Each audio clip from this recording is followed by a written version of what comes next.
Hello,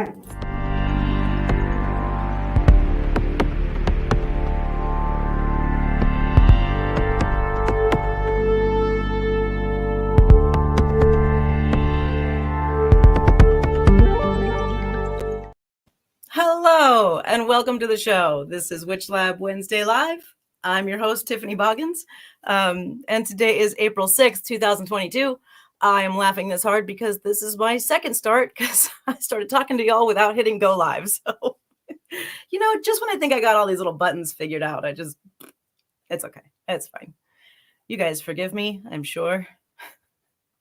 So let's see. Today on the show, we have Jason Miller, my wonderful, wonderful friend, author, teacher. He has this new book, Consorting with Spirits, Your Guide to Working with Invisible Allies. It's fantastic. I've read most of it, but I don't have a physical copy, so I haven't gotten to actually read it. So, but what I have read is fascinating, is amazing, and we'll talk about that in a minute. Okay, so I've got things to talk to you guys about. It's been so long since I've seen you. Where's my notes? Again, once I think I got this figured out, and then I just don't. Okay, let's see. Let's see who's here. That's actually when I figured out I wasn't live, so I went to go check comments, and I'm like, where's everybody? Oh, hello, Betty, Christy, Jean, Laura, Michelle. I miss your face too. Thanks for tuning in. Thanks for coming to see me. Paraloon is a gorgeous name. And you're trying to get through Facebook, but it's been a butt today. Yeah. Oh, hi, Lindy. Hey. Okay, cool. Still, Paraloon, cool name. Paraloon Moons. Okay, Christina. Hello. Hello, everyone. Okay, let's get to the list of things I have to tell you about. There's so many things going on. First off, happy tax time to all of you who are like me, wait to the very last minute. Oh, but stop licking yourself. I can't even hear myself.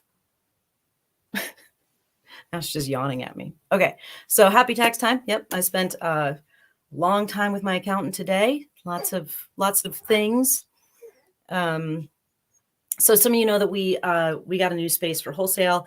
It is a new wholesale production space, which means that we are going to be full-blown wholesaling to other shops everywhere soon. Excited.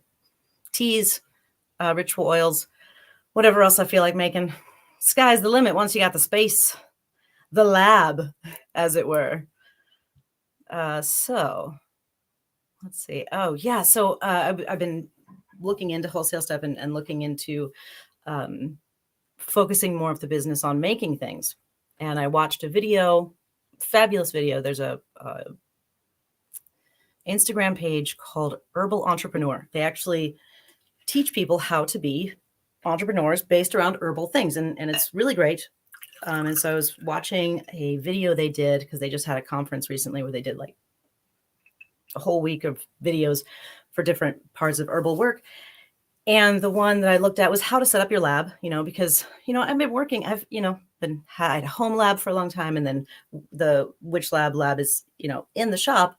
But to actually set up a full lab thing, I wanted to see what they had to say. So I watched it and I got called out pretty hard. So as far as how you measure your stuff, if you measure your stuff in anything but weight, including drops of essential oils, you are a DIYer and not a formulator. So yeah, right there, DIYer, that was rough. I didn't expect that, but yeah, so I'm up in my game. I'm learning. My education is moving forward. I'm growing. So yeah, that's exciting. We are going to be at Hell City Tattoo Festival next month. Conference festival, I don't know what they call it, but Hell City. It's a big tattoo thing that happens here in Columbus and also out in Arizona. So we're going to be there May 20th to the 22nd, which I just found out about because I had gotten that booth. I paid for that booth for 2020 and it got rolled over to now. And I just realized that that's happening. So next month you can come to Hell City. Oh, it's happening in downtown Columbus Convention Center. That's what it is. That big thing on High Street. So that's happening. There are talks of a pagan picnic this summer. Talks. We'll see. Me and some of the other local business owners have been getting together and talking about collaborating, and it's wonderful, and I love it so much. Some more hellos. Lonnie Scott, hello. I saw that you also interviewed Jason, but I'm interviewing him live, so it's absence today. So I get out there first, which I'm just messing with you about. It's actually nice that you stopped by to say hello. Hello. Yeah, I'm actually looking forward to hear what you asked him too. Jim, Christmas, thank you for the congrats. Thank you, Jean, Christy. Thank you, guys. So yeah, so big things are happening. It's very exciting. I'm very excited. Not overwhelmed at all. Not at all. Totally fine. Did I mention the dark market's coming back? The dark market is coming back. So the last one we had, Jason is cheering. I can see him. The last one we had, Jason was actually our anchor speaker. So because he is an awesome person and came out here and did me a huge favor and really knocked it out of the park. So we're going to see if we can get him out here again. I know he's going to say no, but it's okay. We'll put him in the hot seat. But that is happening the 22nd and 23rd. If you heard different, it's because our dates had to change because Urban Scrawl took our dates, but that's okay. So it's a ways out. It's October. You don't have to worry about it. I'll let you know ahead of time. But I am looking for entertainers and speakers and what's the third thing? Food trucks. Entertainers, and vendors too. Vendors, absolutely. Vendors, I will get the vendor application out very soon. I appreciate everyone's patience with me announcing the dark market and not putting any applications out. I'm a jerk. But I will, I promise. I have to go out. And so the reason I haven't put it out yet is because we are doubling the size this year. We are going from just the inside of 400 West Rich to that whole outdoor space where if you guys did it last time, that's where we had the after party and the fire and all of that. But all that outdoor space, like what the food trucks were, we're expanding vendors out there too. So I got to go out and physically measure all that and figure out your booth sizes and all that cool stuff. And I will get that out soon. Last time we planned this, we didn't actually start it until May of that year. So I'm really ahead of the game. I'm doing good. So let's see. Pagan Picnic, are you talking about the one in STL? No, it would be somewhere in Columbus or around Columbus. It's sort of a Central Ohio Pagan Alliance. It's the word we're kicking around. I hope nobody gets mad at me for saying that, but yeah, I will absolutely get all of that information to you guys as soon as I have more on any of it. So those are just teasers, really. Stuff I know that's coming. Let's get to that. All right, I'm going to try to make this not so long because Jason is waiting. And well, I guess we started late too because, literally had 2 minutes into an opening and I just realized I wasn't talking to anybody. Okay, so real quick, the monthly meetings that we have that you guys hear me talk about every time, Circle of the Dark Mother happens on the first Sunday of every month. You can usually find it through the Facebook events on the WitchLab page. There's not one there yet, but it will be. Mark always updates it at some point. So WitchLab Book Club, the Cultum Librorum, they are on the last Sunday of the month. This month's book, so April's book, is Blackthorn's Protection Magic by Amy Blackthorn. If you want to get a jump on next month. May is Year of the Witch by Temperance Alden. And June is Intuitive Witchcraft by Estrella Taylor. That's that. Okay. So we've got 2 new monthly things happening. So the first one is the guided the meditation class, which is literally a meditation class. So you come and you sit down and you listen to a small lecture about one aspect of meditation, something that might change your life, get you hooked on it. And then there's an actual meditation. And then there's question and answer after. And I don't know this. Oh, right. This month. So it happens on April 16th. It's always the 3rd Saturday of the month. But this April 16th, Scott is going to do trance meditation, which is my favorite. So I'm very excited about this. Very excited. Trance meditation is when I've had some of my most meaningful magical experiences. Belief type stuff. Believe. One of those things. Lee Morgan knows. Okay. There's a new monthly class in the works starting next Thursday. Lupa, seriously, stop licking yourself. It's gross. It's just your paw, but still, it's really loud. Okay. Anyway, starting April 14th. This next Thursday, April 14th, Tarot Tea Party. This idea was brought to me by Libby Bruce, who was the tarot reader for the Oracle for years and years. She's amazing. I love her. She's a friend. She was an employee, but she had to move away. But she's coming back once a month to teach this class. It's her baby. It's her idea. And her and I and Marianne sat around and brainstormed this thing for hours because there's just so many things. So it's basically once a month. You sit down and there's going to be basically a topic that is presented, some deep dive into the tarot. And there's so many aspects you can go. It's endless. But the first one, we're starting hard, going straight for the tower. So the tower is the deep dive of the first one. It's going to be amazing. I don't even want to know why I'm telling you about this because I just realized it's sold out. So stay tuned for next month. It'll be the second Thursday of the month. That's right. We're expanding to Thursdays now because we have to. Okay. Upcoming things that are happening with the show and with the shop as far as one-time classes. April 20th, Bree, Nick Guerin, which is a tricky name to say, but really cool.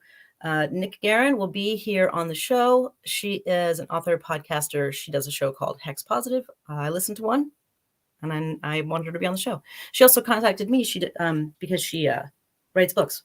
She wrote one that's amazing. I can't remember what it's called. I haven't read any of them yet because I just got them in the mail today. But the one is all about spells based on fairy tales. It's awesome. It's really good.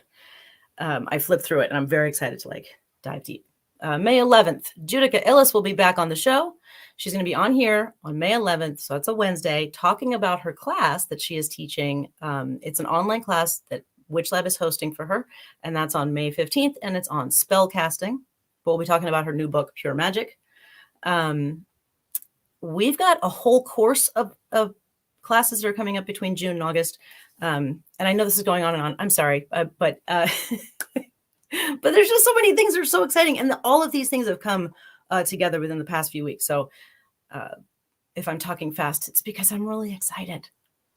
So Najah Lightfoot reached out to me. She wants WitchLab to host her 5-class series that is basically in conjunction with her book, Good Juju. So the listings aren't even up for that. I don't even have descriptions for them, but I've seen the outline. It's fantastic. If you are looking to start a practice, if you're looking for maybe an alternate because yours isn't right for you, she does pieces and parts, and you can take any of the pieces and parts. You can take them all. It's fantastic. And last thing I'm going to tell you is August 24th, Matt Oren will be here on the show. That's right. The guy who wrote the foreword, not only for our author's book tonight, but also for Judica Illis's new book, Pure Magic. So that guy. And for the life of me, I can't remember his new book's name, but his old book, you know him is Psychic Witch. Fantastic book, fantastic person. So yeah, that's August 24th. It's a ways out. But right now, in the studio with me, well, virtually, he is a sorcerer, teacher, and author of so many books, including the new one, Consorting with Spirits. And I can't wait for you guys to hear why it's called that, because it's fantastic. He is a person who I continue to learn from. Allow me to introduce my wonderful friend, Jason Miller. Hey! Hello! Hello! Nice to see you. It's nice to see you. Welcome to the show. Thank you for having me yet again. Always, my friend. Always, always. So, Mastering Magic is Matt's new book. I knew you would know it as soon as I got you on here. I was like, get him out here. I just finished it. Did you? I did. Very good. Very personal. It's a great follow-up to Psychic Witch. So, excellent. He did well. I'm very excited to read it. I really am. And I'm excited to get to talk to him. I've never actually spoken with him. So he seems like a sweet guy. He's a good dude. That's what I hear. I know. Yeah, I hear that a lot. And I know that he's really big. The thing is, I have so many friends that are friends with him. It's weird that we don't know each other. So I'm going to fix that. So I tease the people with the opener, but tell us where the title of your book, Consorting with Spirits, tell us where that came from. So, the idea for Consorting with Spirits, there's really two meanings. There's two reasons that I chose it. The first is it's the name of a crime. So this is the crime that you would have been charged with in England during certain years wouldn't have been witchcraft. It would have been consorting with spirits. And I just thought, that's awesome because it's not legally a crime in most places anymore. It still is a crime in some areas of the world, but it's still frowned upon. So I wanted to sort of say, hey, we're all up to no good here. Even I love that about you. You always do that. You put an edge on it. I love the edge. Yeah. It makes me happy. But it's not just a gimmick, though, because the other meaning of consorting with spirits is if you consort with someone, you have sort of an ongoing relationship. If it's consorting, it's usually an illicit relationship, right?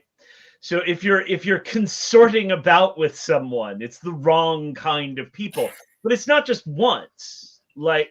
Like if someone is like, oh, well, they're consorting with the mafia. They're not just like one time going to Paulie Walnuts. They're hanging out at the salami shop. I mean. So is that what you're doing? You're hanging out at the salami shop with your spirits? That's where you guys hang out? That's really what the book is about. The book is about what it takes, how to cope with consorting with spirits. Because anybody can summon a spirit. You can go to a seance and make contact with a spirit. You can conjure a spirit and one and done and it's all over. But if you're a witch or a magician, spirits become part of your life. You're consorting with spirits. The charge is not incorrect. But so many people nowadays, I'm finding, have really bad ideas and counterproductive ideas about how to manage this and what this means in for life. And so a big part of the book is simply like, hey, don't abandon all the rules that you have for people when you're dealing with spirits, because they will serve you a lot better than whatever nonsense you've been, grappling onto lately.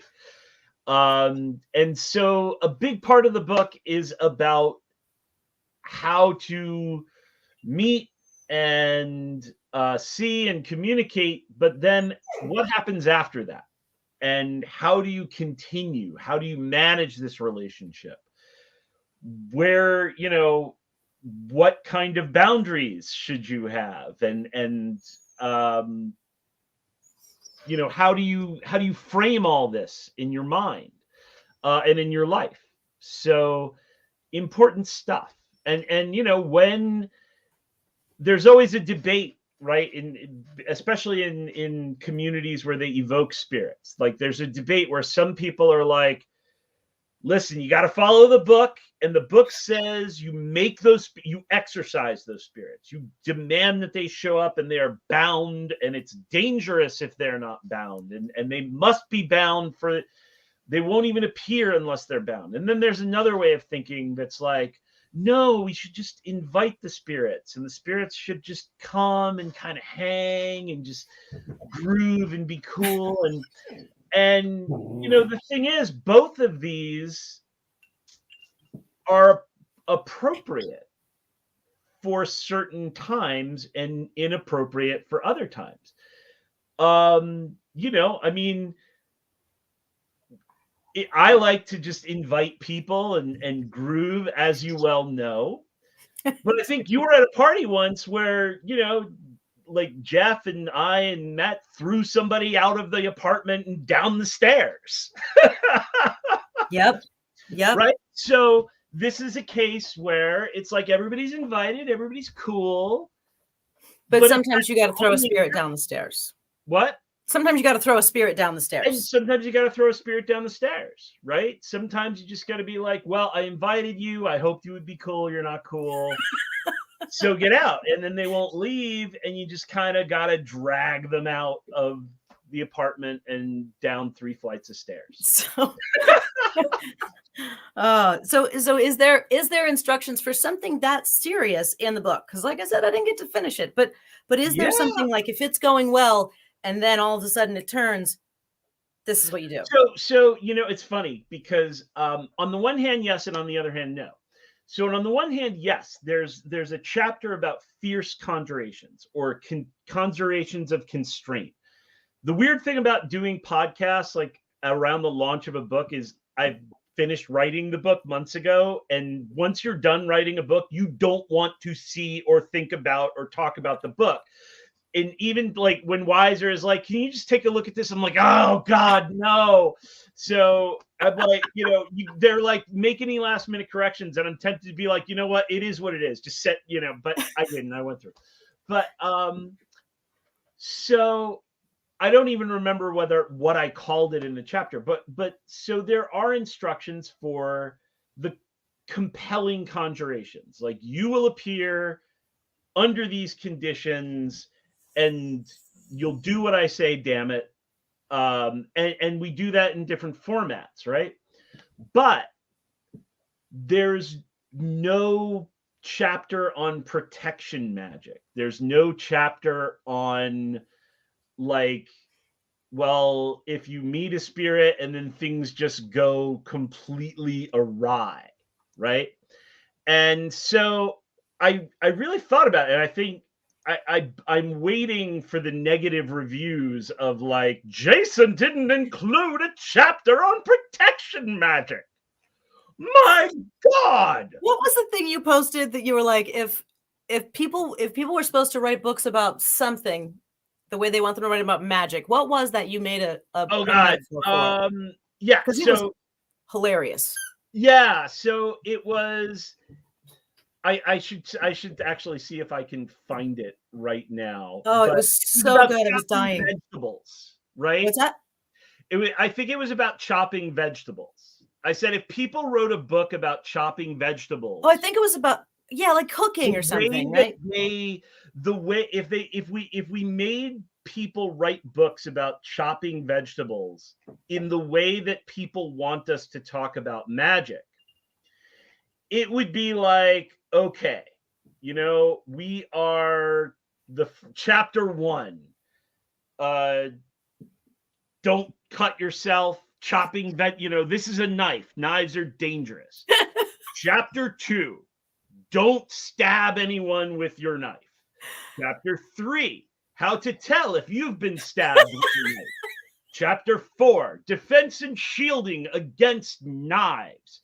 Chapter 6, definitely don't kill anybody with this knife, please. Like chapter 7, and then like by the end of the book, it's like, you know what? I have decided that I cannot take on the karma of you inevitably misusing your knife. So I'm not actually going to teach you how to chop vegetables. This is the part I died at. They're like, no, you know what? Forget it. Right. I can't even teach you. It's too much. We can't teach this because it has to be, don't chop vegetables. Like it's not 100% safe. Like, and so like you might cut yourself. So you know what? We're not even going to talk about it because that would just be terrible. So I mean, I cut myself today, but the thing is, I wrote a book about protection and reversal magic. And so some people are like, well, so then there has to be a chapter, but the chapter's not really enough, right? Like if you get into deep shit with a spirit, a chapter in a book isn't really escalation and hand like, so then I wrote a whole book and then but even the book, there's no such thing as foolproof security. It doesn't exist. If that's what you're interested in, witchcraft isn't your thing. Honestly, nothing is your thing. Driving isn't your no thing. Chopping vegetables, no right? Crossing the street. Well, that's the thing. It's like, but people want that kind of certainty. They come in and I say, well, it's like driving. Every day, we all get into a car. Well, those of us that drive, we don't all drive, but you decide I'm going to get into a car. I'm going to buckle myself in. take a precaution. I'm going to drive as safe as I can. But in the end, thousands of people die every year in car crashes. And I'm taking, even if I do everything perfectly, which, what are the chances? I can still just have a truck come out of nowhere, and no matter how well protected I am, I could die. And so this is true of every real thing, and magic is a real thing. And so in the book, instead of a chapter on protection, I decided to have a chapter on fear and managing fear, because that's what I see gripping hold of the community right now. Fear and paranoia has run amok. So I want to say to all of you out there. Wait. Let's make it close. Do it. To all of you out there, please, magic doesn't work like it works in Harry Potter, right? Or Dungeons and Dragons, where you cast fireballs and, I wish it did. I really do. But it doesn't work like that. But it also doesn't work like it works in horror movies, right? Only in horror movies is magic just out there, and the magic works enough to attract the spirit, but not to get rid of the spirit, not to help you in any way, only to get you in trouble. And so that's why you don't do it. Right. If you believe that, then why are you messing around with magic? Right. But so if you're messing around with magic, then clearly you don't believe that. So stop acting like that's the case. And then the other thing is, people are really, really, really, really worried about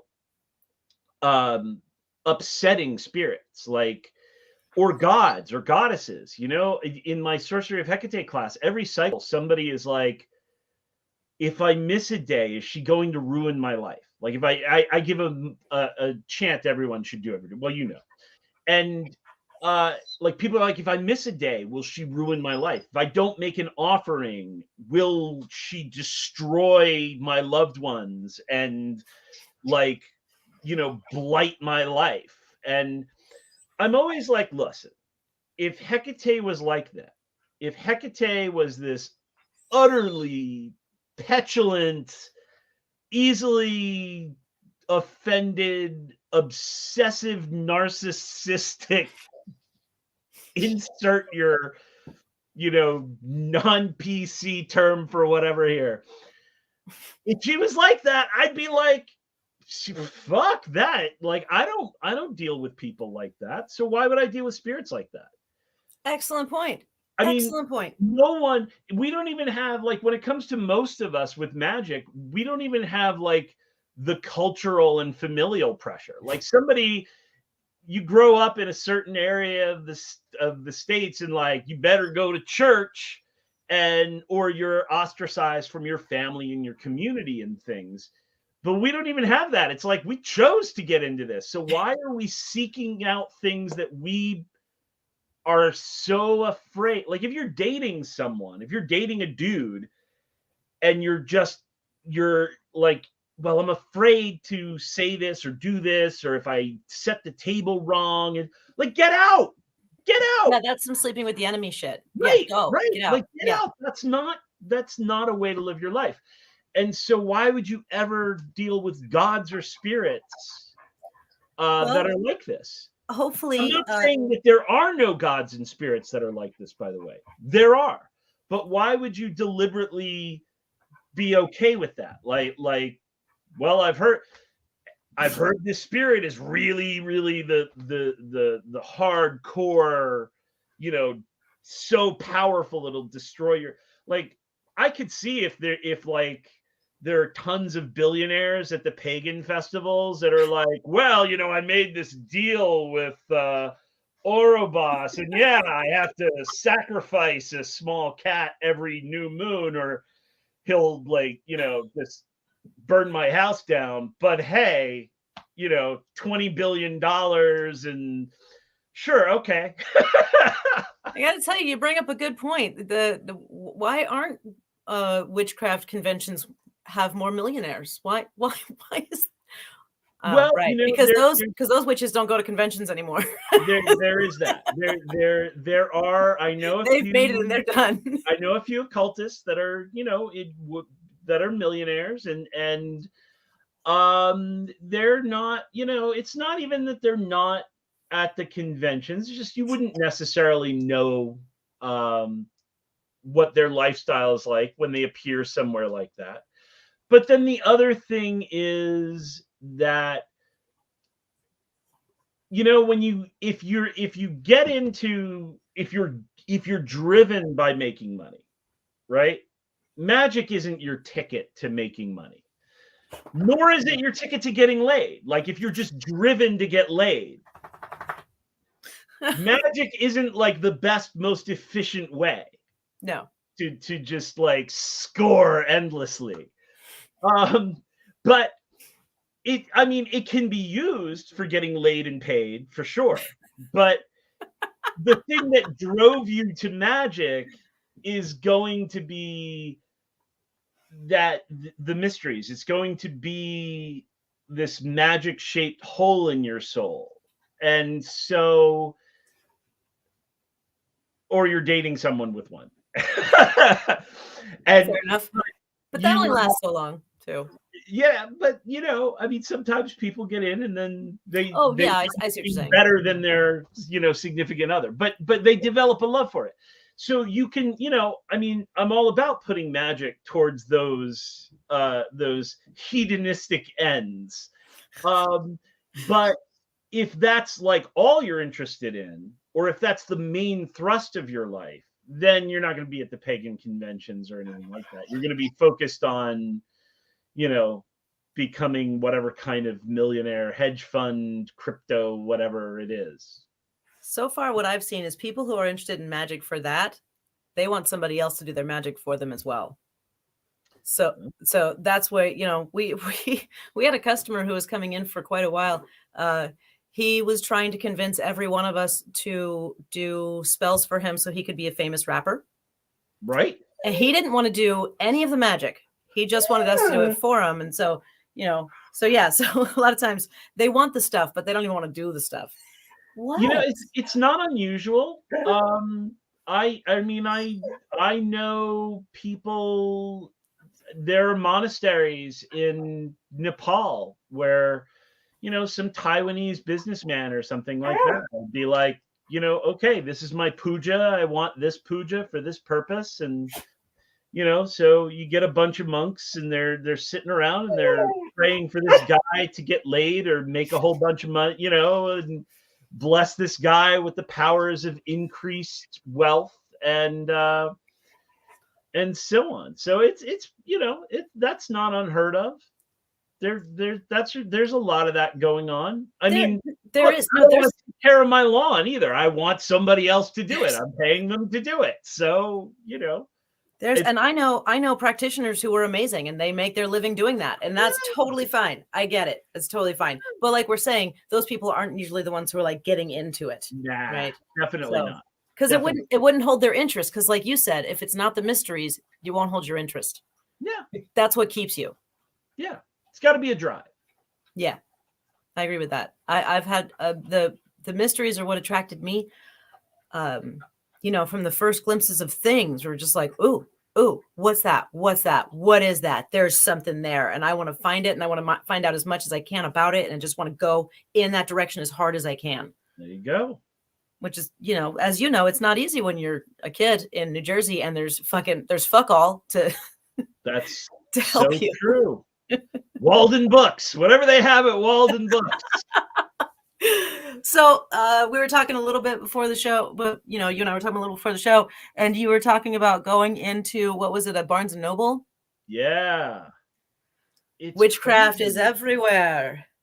And it's so on the one hand, like we had whatever they had at a Walden Books or at the local library.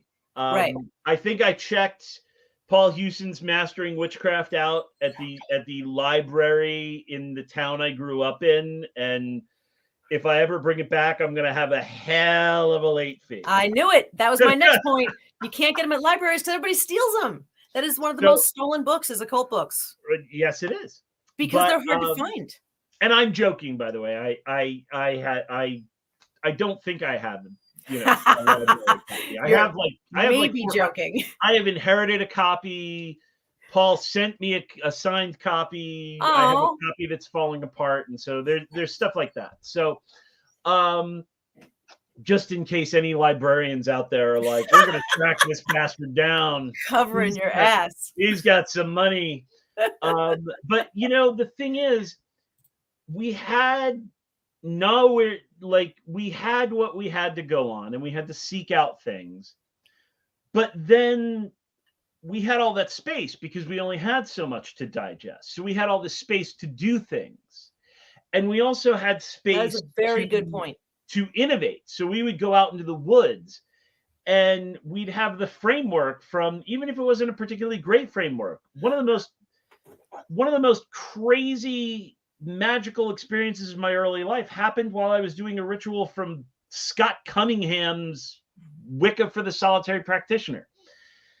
And so we had to do things, and then we innovated based on that, and the words of the spirits that we met, and insights that we gained. And in so many ways, it's great that the people today, the kids today, have, instead of no copies of the Grimoire Verum, they have multiple different good translations of the Grimoire Verum and things like this. But they have a signal to noise problem, right? Like young people today, they get in and they're like, well, I have to learn all the things and read all the things before I start doing things. And it's like, you can't.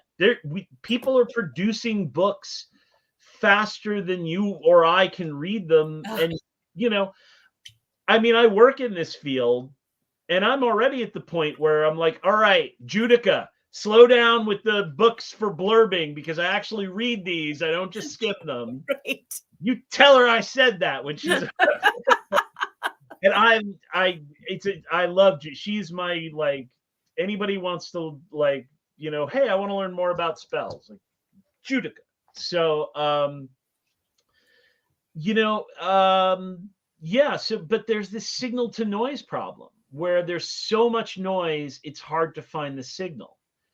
And there's so much, even when there's not noise, when we were in Philadelphia, we had, like, Thalasis met like once a month, and then or once every couple weeks, and then people would get together every now and then, and that was it. Like, and then Yahoo groups happened by the end of the 90s, and every day people would spend a little time, like, ping ping ping. And then in 2007 the iPhone was invented, and now we're at the bank, we're waiting for coffee, we're driving and arguing about the slap and stuff, and I was trying to do a whole show without the slap. It will never happen. I have something interesting to say about it. You know what? Let me just say, I was driving with my Tiffany today, and we started listening in the car to Will Smith's memoirs, his audiobook, the first chapter of which will completely reframe anything that you think about his motivations or thoughts about it. It's all right. Really, I'm going to time out for 2 seconds. Stuff. I have to let my dogs out of this bedroom, otherwise I'm going to kill them. Okay, so they're currently fighting under my table. Go for it. I'm getting them out. Come on, babies. Out you go. Everybody out. Go. Go, Lou. Go. Go. All right, fine. You stay. You go. Lupa's been fighting for her position underneath the table. She's not giving it up. Okay. All right. Okay. So go. Oh, no, that was it. I just, I don't want to get into the whole thing, but if people actually want to learn more about it, they should listen to that one chapter at least. But people, there's TikTok, there's all these things, and it's like people are gravitating to the shortest and worst forms of information. They're gravitating towards the extreme positions on either side, both of which are batshit crazy, right? 100%. Like either the spirits are completely and utterly safe and you never have to worry about anything, or the spirits are going to get you if you talk to them, and they're all just out for swallowing your soul. And there's no critical thinking or moderation about anything anymore. And so I feel bad for people trying to come up, not to mention the fact that, I mean, God knows what kind of stupid nonsense came out of my mouth and your mouth back in the 90s when we were in our 20s. And, you know, unfortunately, people don't have a chance to be like new and not know what's going on, and kind of like the dumbass in the room. And I mean, I had some very patient people that are 10, 20 years older than me kind of set me right. But now it's like everything is in this public space. Everything lasts forever. I mean, I feel terrible for some of these. I don't want to call them kids, but, you know, Hard not to. Up and comers, you know. But wait. The thing that I have to say about the slap is it's not an opinion in any way. It's okay. It's just something funny that happened. So I was listening to the podcast Smartless. I don't know if you're familiar with that. No, never heard of it. Will Arnett, Jason Bateman, and Sean Hayes. They all three of them host a podcast where they interview a celebrity. And so they were interviewing David Spade. Sure. And they were interviewing him probably about a week or week and a half before the incident happened. And right. David Spade is sort of a Don Rickles type comic, sort of an insult comic, right? And he was saying that, you know, he started saying about how Chris Rock is really much more bold in what he does, because he's like, I can talk shit about people, but like Chris Rock does it at like award shows, like to people's faces. And he's like, and you know, he's like, I just can't do what he does. And that was the end of it. But it literally happened like by the time it aired, the slap had happened, but the interview had happened before. I know, and I'm listening to it in the car. I'm like, oh my God. It's just funny. So if anyone wants to hear, that's the David Spade. But yeah. Wow. Yeah. I'm in the car myself, like, oh my God, nobody else heard that. That's hilarious. That is wow. Yeah. That's wow. Yeah. So him saying like, oh yeah, just you know, that he, you know, his what he does, I can't do, because that's turns out. Yeah. Well. Anyway, so that was that I thought of. But okay, I have a question for you. It's sort of a broad question, and maybe you've probably answered this a million times in your books and everything, but I want to know now. So like you mentioned earlier in your book about how one of the things that you used to do regularly was the LBRP, but you wouldn't suggest that to somebody now starting a new ritual practice. What would you suggest now? So, you know, I used to do the LBRP. It was the thing to do. You know, and then when I moved into Thelema, I started doing the Star Ruby, which is Crowley's kind of spin on the pentagram, right? And, you know, it's fine for what it is. I don't think it's particularly a great ritual for protection or banishing to begin with, but it's really more, I don't think it's a great idea to wake up every day and say, I'm a magician, I'm a sorcerer, a sorceress, a witch, and I want to live my life with the spirits, and I want to be tapped in to to forces that are beyond the normal. So you think it's a deep dive? So I had better banish the living shit out of anything that might touch me, right? Like I had better I mean it's what I it's like the Excalibur problem. I phrase this as, you remember the movie Excalibur from the 80s, right? Yeah, yeah. So, I think Liam Neeson's in it and a few other people, and everybody in the movie. Jason literally has that movie poster over his bed. Jason, right. My boyfriend, yeah, like it's like the centerpiece of his bedroom. It's that fucking movie poster. And so, these guys are walking around and they're doing everything in their armor. Like they're eating in their armor, they're screwing in their armor, they're sitting down and having casual. They are knights in jousting armor, right? And it's just sort of like, yeah, if you tried to just do that, I don't think it would be very comfortable or conducive to, most things. And so there's a level of protection that people should take on if they feel like they're under attack. And so if you feel like you're under attack, or if you feel like you're going someplace that is dangerous psychically, sure, shields up, all the time. But it's, again, going back to the driving analogy. Like if I'm going to drive a car 150 miles an hour and crash it into other cars, I don't want a seatbelt. I want a 5-point harness and a helmet and a roll cage. But I'm not going to drive all the time like that, because I'm not in an episode of the Dukes of Hazzard where I have to slide into my car because it's welded shut. So it's this thing where it's like the LBRP, I mean, it's something. I'm not bad-mouthing anyone that does it every day. Like it's better to do something than nothing.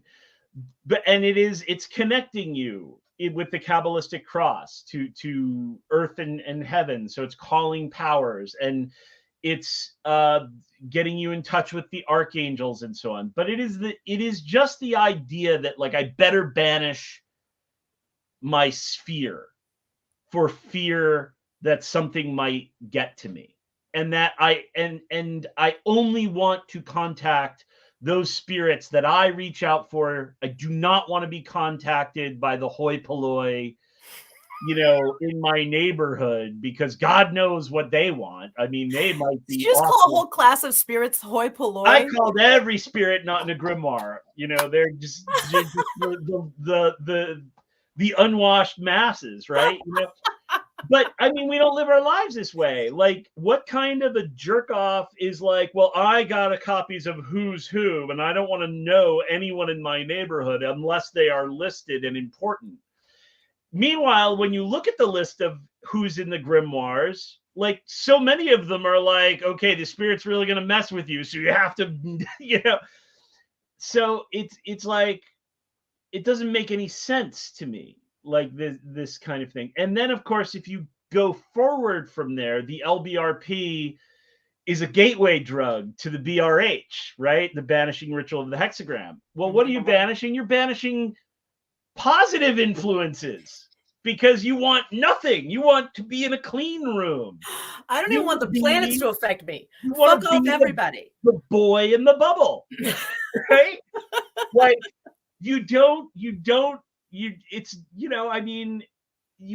to me, if you want to be a witch or a magician or a sorcerer, you have means of protection, and then you go out and you get your hands dirty in the world. You don't exist in this, like, sphere of geometrical shapes that you draw every day. So that's my thing with the LBRP. I have two thoughts. One is that learning from Matt Brownlee and you, that's actually what I did first too. Like after, I'm so after sorry. it's okay. It's okay. I mean, it got me. So, after my like Wicca stint when I was in New Jersey and then going to Philly where I found ceremonial magician peoples. And that's what you guys instructed me to do, was to do the LBRP and then the Star Ruby. And I have to tell you, so what it did for me was and regardless of what it was, it got me into a daily ritual that I can still do that thing by heart right now. Like it's, it's Yeah, me too. forever with me. And it got me into a frame of mind. I remember talking with Matt after, I don't know, 6 months or so of doing it every day, and things changed. My perspective changed. I felt things changing. So it was something that worked that I think led me to the next bridge. Like it really did It does. help me.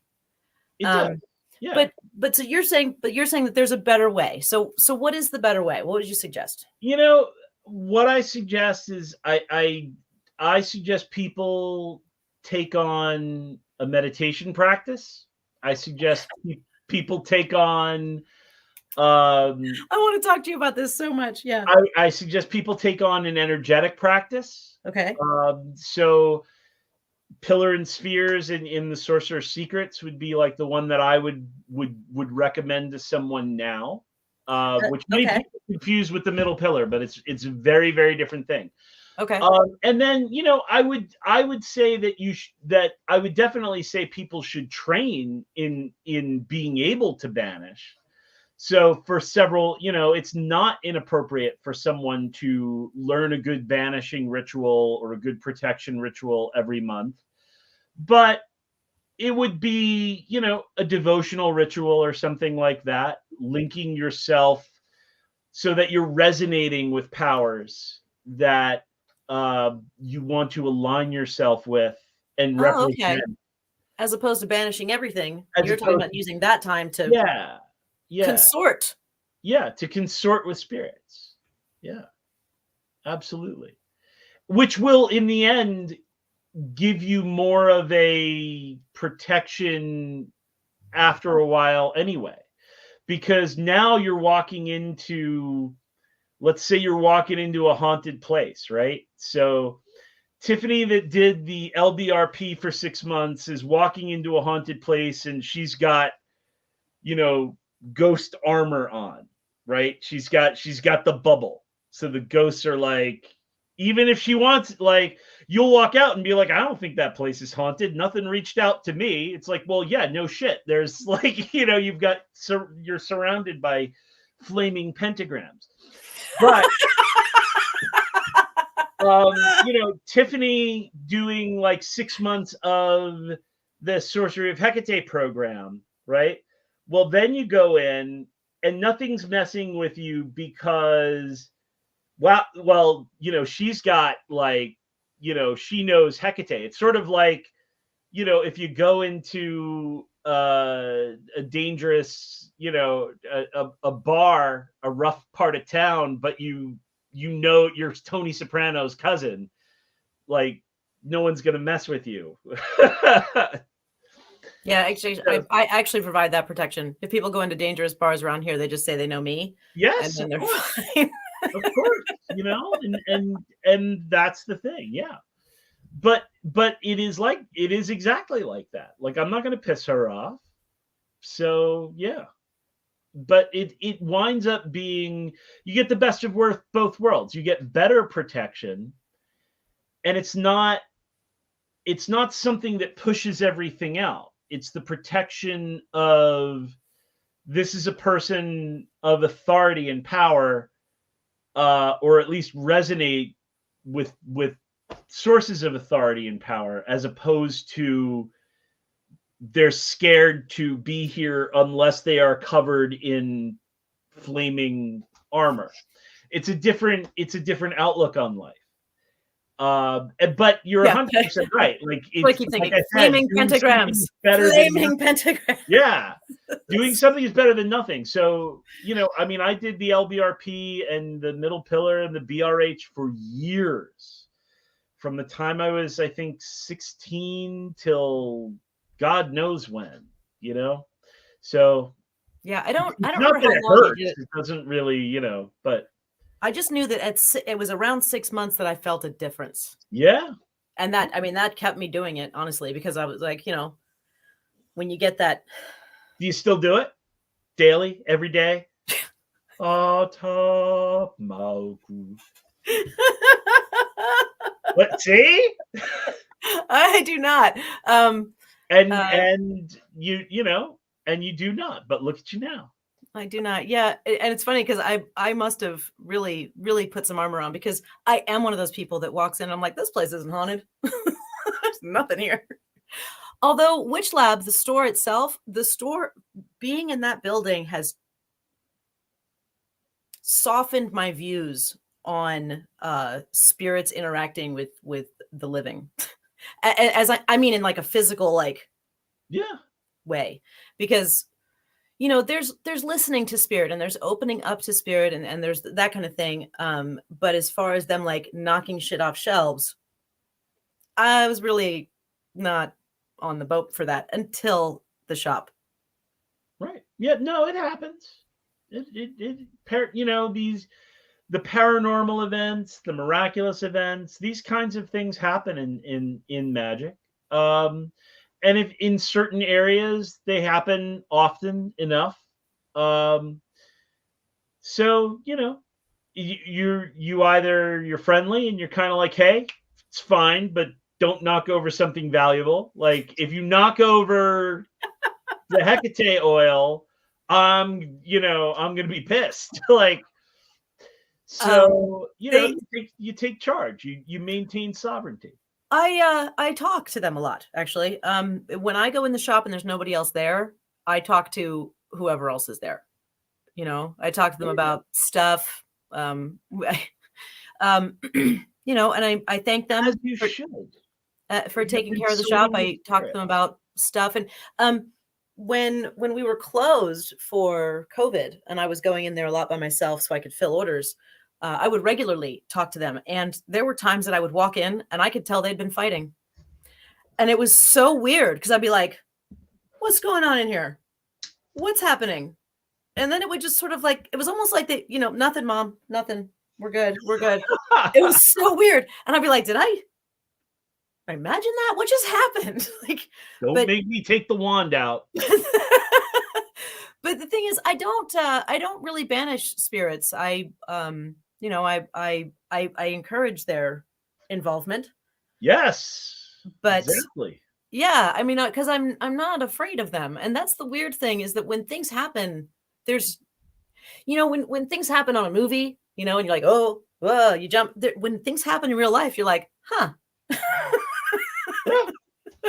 So we literally had one mic dropped on the stage, and I was like, what the fuck? So I was talking, I was like over in one corner of the store talking to this couple, and the stage is on the other end of the room, and there's literally a mic on it, 'cause we have events there and stuff, and the mic is just sitting in the mic stand, and we're just talking, and then it just like out of nowhere just whoop, and dropped the mic on the stage, and I was just like, what? And they were really freaked out, and I was like, it happens, But now? See, it's fine for ordinary people to be freaked out. But what I'm finding now is that young witches and magicians are freaked out. Like they'll buy a book on. I mean, Devin Hunter, I think, got a 1-star review on his book on spirits from someone because they bought the book and a spirit showed up when they did the operation. So they gave it a 1-star review because, oh my God, this is dangerous. A spirit really showed up. I learned to chop vegetables from your book. And so this is the thing. People will there's a great people will summon a spirit and a spirit will show, and then they will freak out and just be like, ah! And like, oh my God, what do I do? I need to protect myself and my family and everyone. And this is what Sarah Mastros calls playing ding dong ditch with demons, right? Oh my God. No shit. Is that not the best phrase ever. So Yeah.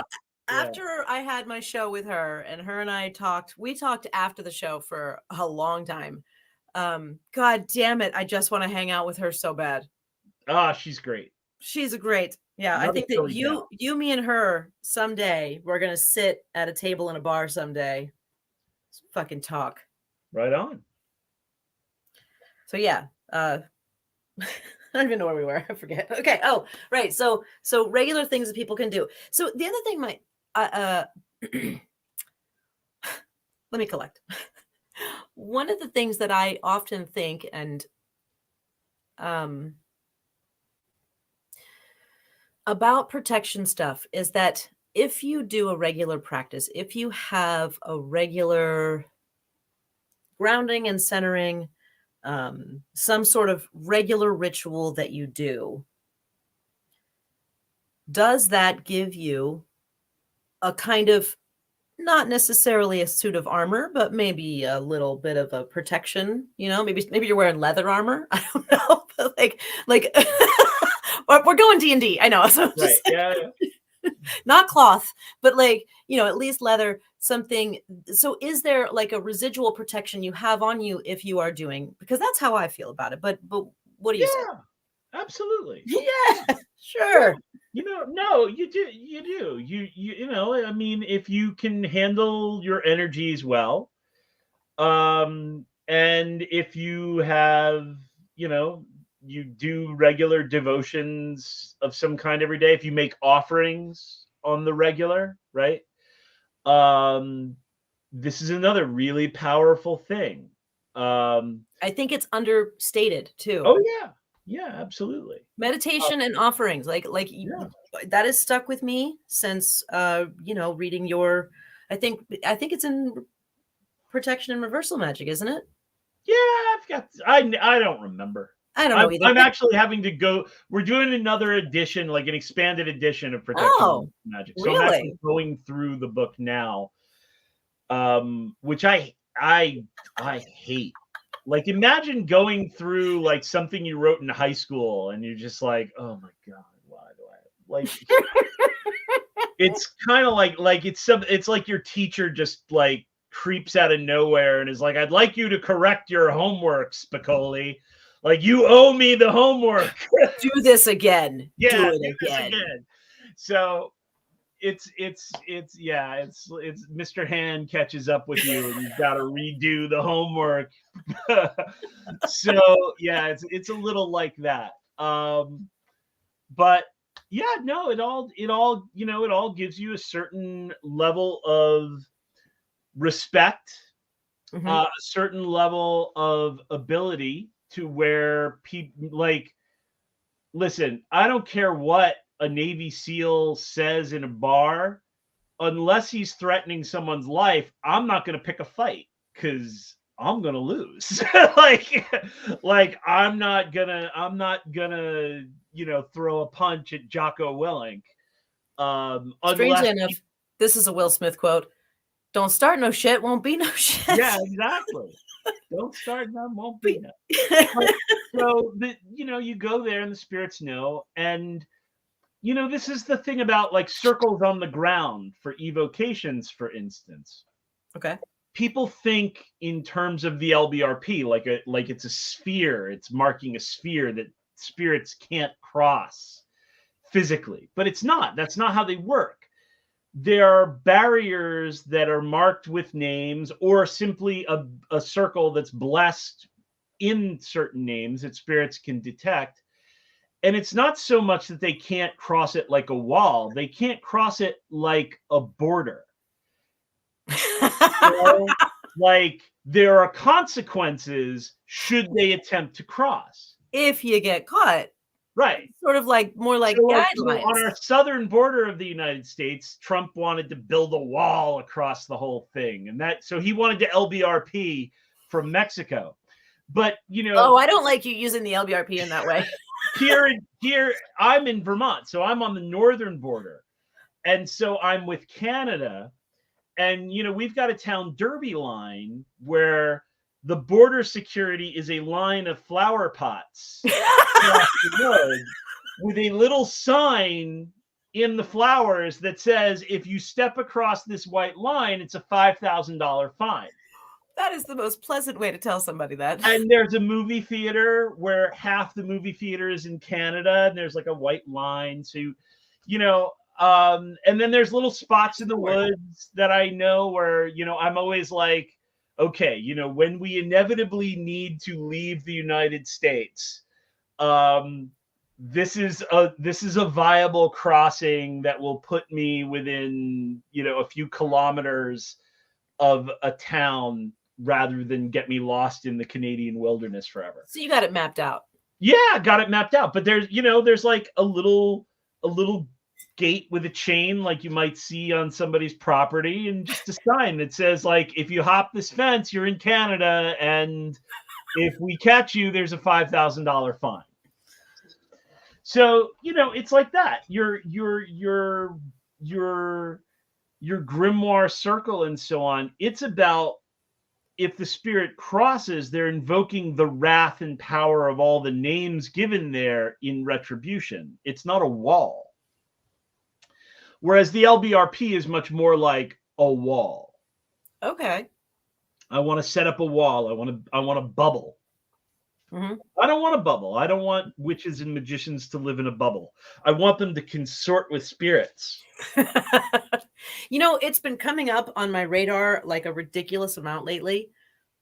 Just people talking about their involvement with spirits, their listening to spirits, their their relationships with them. And it's weird that it's all, it's one of those things where there's so much synchronicity going on that I'm like, am I supposed to do something here? Am I supposed to start some new practice that I don't really have time for and shit? But it's also calling me at the same time. And I'm reading your book, and I'm, it's just one of many things that have been happening. So, yeah. Well, I always tell people, you're not supposed to do anything. You've got to, like, everyone, because here's the thing, you have imagination, and you have vision, and you have witchy abilities, but you also have work ethic and business sense. You know how to get things done.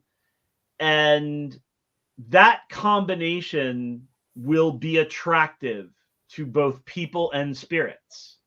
So if you make offerings regularly, other spirits notice, and they're like, hey, can I get in on this? And when you get to a certain point where it's like, well, I'm feeling called by this, and I'm feeling called by that. And, you get to a certain point where it's like, okay, I'm called by a little too much right now. Like, I can't. Everyone gets to a point in their career, even with people, where it's like, at the beginning, you say yes to everything, right? Like, as a new author, and I'm starting strategic sorcery, I'm saying yes to everything. You want me to be on a show? I'll be on it, sure. Because that's called working hard. Wherever it is. Now, I live, Derek Sivers, the founder of CD Baby, has a saying. It's called hell yes or no.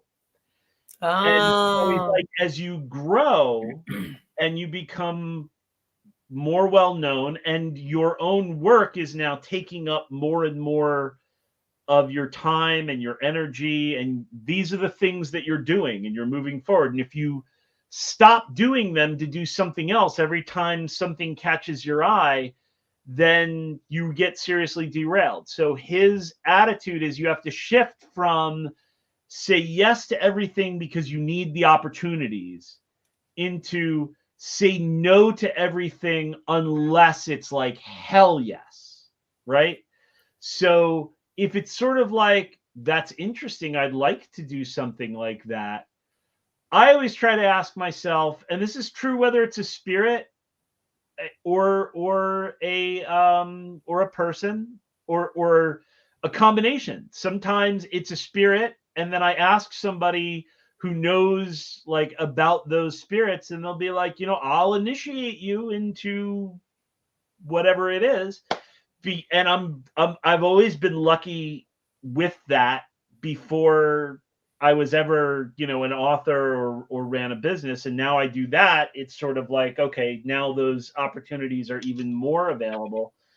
But eventually it's got to be like, no, I'm good, because I would not be able to give it the time and commitment that it deserves. So why would I, you got to pick these things. It's not that I'm not interested. It's not that it wouldn't be worthwhile, but you can only do so many things. It's the word decision. It's about what you don't do. Like literally at the word, it's like what you are choosing not to do. I forget the etymology, but that's really it. It's Oh my when you God. decide to do something, it's not just that you're deciding on this thing to do it. You're deciding not to do these other things. Fuck, I didn't know that's that's what that actually technically Yeah. means is We'll have to look up the etymology of decision. because I know the whole, not making a decision is still a decision, which is a shitty way to make a decision. But it is. It's the worst. And I try to tell people that. I'm like, if you just put this off, that is actually a decision too. You've decided to take whatever comes and not actually fucking forge your own way. And they think that they're morally clear because they didn't participate, and that's not true. No, not deciding to not do anything is still a fucking decision. Right. So etymology of decision is literally to cut off. So decidere. So to cut off, to remove. So when you decide to do something, when you decide to write a book, right? When I decided to write a 6th book, Consorting with Spirits, I decided that there were some courses that I was not going to run. I decided I was going to take a break from doing the Arcing audios for a little while. I decided that I'm not doing any readings or consultations anymore. I've decided that I'm not getting involved in this series and like on TV because I need the extra time to write the book and these kinds of things. So it's decisions. So these, you feel the call for these things. So, you see the spirits and you notice these things, and that's great. And so even with ideas, like I have more ideas in my little notebook than I can ever put into work, into life. Because that's the thing. If you're out there and you're listening, don't make me close up you again. Yeah, and so, but seriously, like if you're listening to this and maybe you have an idea and you're afraid to pull the trigger on it because that's your big idea, right? Ugh. Like this is my big idea and it's got to be perfect. And so, I don't want to let it go. Listen, it's like a muscle, right? When you release that idea, you just get more ideas. Yes. Floods of them. And you're exercising that creativity muscle. You start to make connections that you've never made before. And the more you do it, the better you get at it. And you'll I'm never ever short. I'm sure that I will die with a whole list of ideas to do and write. And that's beautiful. And that's the way it should be. Hopefully I'll be old and no one will give a crap about any of those ideas, because it's like, Jason wants to write a book on what? Like, so yeah. I think that having more ideas having too many ideas is a good curse to have, but like you're saying, you decide which ones to go after. Yeah. But deciding which ones, not deciding about the one, right? Just go for if you've got one, fucking go, right? But if you've already got one that's going good and like another one that's going good and another one that's going good, you might want to a little bit. Woman, I get exhausted just thinking about like all the stuff you have going on. You've got this, you've got an online presence, you've got a store, you've got a warehouse space, you've like listening your intro into the show. I'm like in the waiting room and I was like, wow, I'm lazy. I'm like, I am so lazy. But yet I feel like, I'm like, I've got 2 kids and a house and books and a job, so I can't be that lazy. But wow, like, so yeah, like more stuff. You got to figure out like how much can you. I always ask, am I the only person who can do this?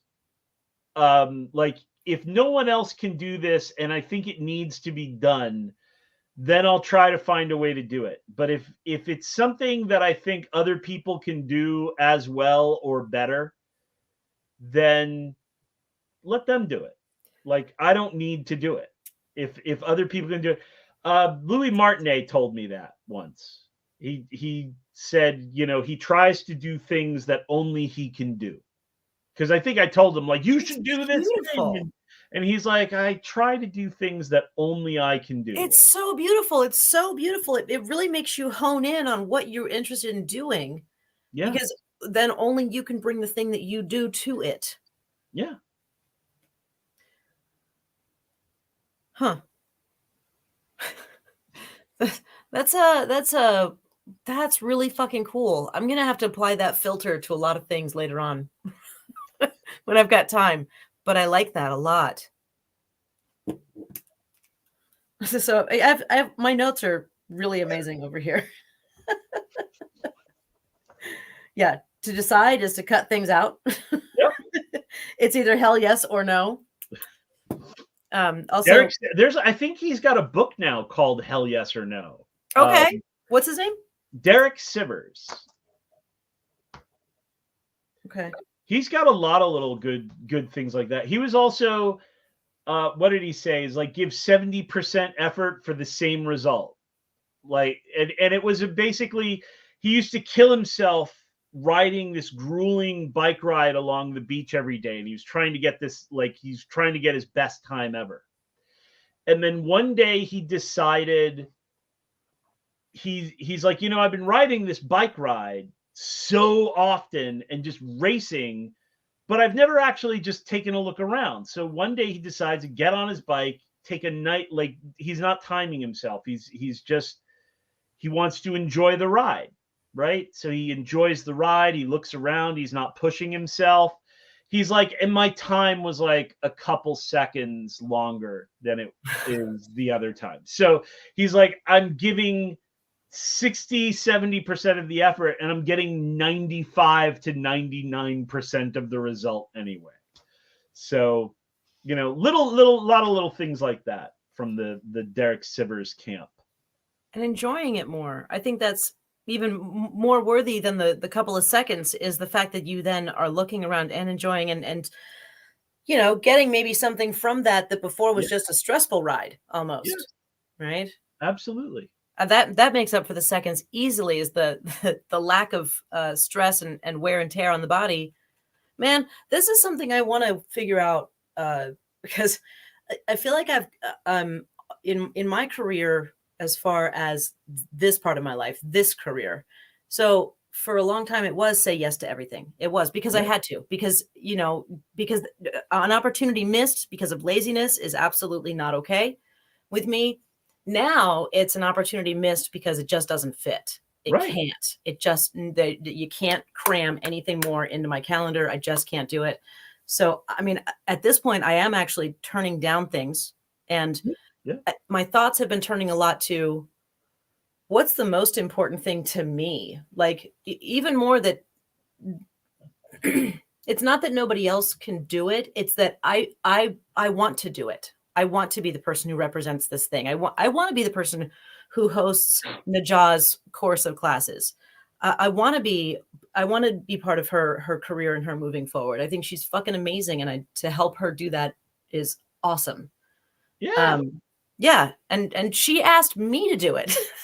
And I was like, I will, cause she's like, I want to do this course of classes because people keep asking me to do more for the book. And she's like, I think about what it's going to take to do all the things to make these online classes happen. She's like, and my brain goes crazy. And she's like, but when I worked with you, it was so great and so easy. I want to do this with you. And I said, I'm happy. I'm honored that you want to do them with me, and I will absolutely do them. But I will also teach you everything I know about how to do them, like how to online promote and how to make the listings and, you know, all that shit. She was like, nope, no interest. I want you to do it. And because, you know, you made the class experience so awesome last time. I was like, okay.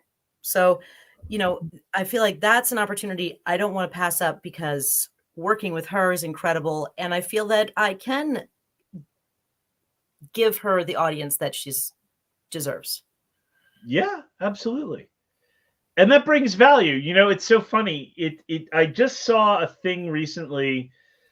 Somebody posted like, I just want to do my art. I don't want to hustle. I don't want to produce social media. I don't want to market. I don't want to do all these things. I just want to do my art. And I kind of popped on and I was like, you know, I'm with you, but 20 years ago, people were like, I'm going to self-publish because I don't want to pay a middleman just to produce my book and market it for me. And I'm going to, you know, I'm going to do this myself with the internet because I don't need a system to oversee this. And I'm going to, you know, cut out the middleman and make more money. And it's like, yes, you can. You can cut out the middleman and make more money. But it turns out the middleman had a job. Like, and so, you know, the people are like, well, now it's like, well, now I'm not just an artist, that's a drag. And it's like, you made your bed, sleep in it, you know? Like, if you don't want to be part of the, I don't even know what it is for like visual artists, like the gallery system or patron, like there's always something. Like you're either doing it yourself or somebody else is helping you with it, or you're somebody's patron, in which case, you know, that's not easy either. I remember there was a teacher a while back and they were like, I wish I lived in the age of rich patrons so I could just do my magic and they would support me. And I'm like, you know, there are entire books written about how to like brown nose a patron, and Balthazar Gracian's text on just how to like suck up to a patron and not piss them off and represent them well. And it's grueling. It's, you know, it's like, it's awful. So there's always something. But yeah, you know, if you can get somebody like you who understands the ins and outs of the business end of it and is going to give them a fair deal and, you know, provide for whatever the cut it is, I'm sure you're providing, knowing you, more value. That's great. That's brilliant. Well, thank you. I think that's wonderful. Oh, I actually just got I got approached. She'll be able to produce more. What? I don't know Naja, but the other thing is she'll be able to produce more. Like if she doesn't have to focus on running everything, right? Yes. Then she can, you know. Yeah, and I am a facilitator in that way, that I can help, you know, get your classes online. I can right. do all those things you don't want to do. Right. But I got approached by one of the co-owners of Catland. Okay. Yeah. In New York City. That's very exciting. She just wrote a book, Melissa. Yeah, I know Melissa. Yeah, she just wrote a book. She's asking about doing an online class with WitchLab, which I don't even know her, but so, you know, I said yes, and I haven't sprung on her yet that she's going to have to come on the show, but I'll get her there. But yeah, definitely get her there. Love Melissa. Please tell her I said hello. I will. You know, when I lived in New Jersey, I loved Catland. I've never been. I want to go so bad. I've actually seen videos about them and stuff. So they're sort of my, like, one of my big shops I want to go visit. You know what's crazy? There was I was there. I wasn't speaking. I came to attend like Jesse Hathaway and Dr. Al Cummins and oh god, Jake Stratton Kent came in and they did this whole like Goetia Palooza. And so afterwards we were just standing talking outside with Melissa, and there was a a hawk in the Bronx. Sorry, Brooklyn. Like there was just a hawk on top of the shop. Like crazy. yeah. That's neat. Seems like a good omen. I think Joseph Robichaux was there. He might have been the one to notice the hawk first. Point it out, yeah. That's awesome. But yeah, so people I don't even know are reaching out to me to host their classes, which yeah, I was surprised about because I don't, as far as I know, I don't have any connection with her because not her publisher isn't even one that I'm familiar with. So no, I don't know who she's publishing with, but I'm sure it's good. She knows. I forget it was like Watkins or something. Yeah. So but yeah. But it was just nice to. I mean, I feel like I got reached out to by a celebrity, somebody who's like, yeah, this is co-owner of Catland. That's really fucking cool. Like, yeah. So and it is, and she, but you're there. You earned it. You paid. You put in the work and you built this small WitchLab empire. It's not so small anymore, and there it is. Yeah, it's good. It's good. But we're not here to talk about me. We're here to talk about you. So, okay, so I know that we're talking about a book that you are done with, because here's the problem. Like you said, every time I get a new author, not a new author, but an author who has a new book, by the time I get to talk to them, by the time I get to read it, they're like, I don't want to talk about this book anymore. It happens every time. I just won't remember necessarily everything I wrote. That's fine. That's fine. But yeah, so it's common. But so it's trained me to then think about, what are you excited about now? What's next? What are you working on? Oh goodness. Well, on my plate, like I said, I'm going through Protection and Reversal Magic. And then I think right after that, Sorcerer's Secrets is going to get a second expanded edition. So, and that has some things that need to be completely rewritten. Like that has a couple things. The only thing I think I've ever put in a book that I'm embarrassed to have written, and it's funny that you brought up Melissa, because she was using it in a group, like a book group online that she runs, and I was like, can I write your group? Like, can I actually send you guys a letter to read before you go through the book? And so, because I wrote this book in 2000, I finished it in 2009 and 2008. And in the chapter on influence, I think I made a comparison, and I talked about like people in the, like, what was then the pickup artist community. And I said, these guys are like putting more work into like working on themselves and doing magic to get laid than magicians are, and I almost brought up pickup artists when you were talking earlier, because something reminded me so much of the whole Neil Strauss game thing. Right. But so here's the thing, though. It's like, so funny. At that period of time, like the people that I knew that were into this, and I was already married at this point, so off the market. But at this point in time, the people I knew were working on things like, I'm going to ask a bunch of people out specifically so that I get rejected, so that I get used to the idea that it's not going to tear my ego down. Or I'm going to see a group of women, and I'm going to learn to approach like at an angle that doesn't creep them out.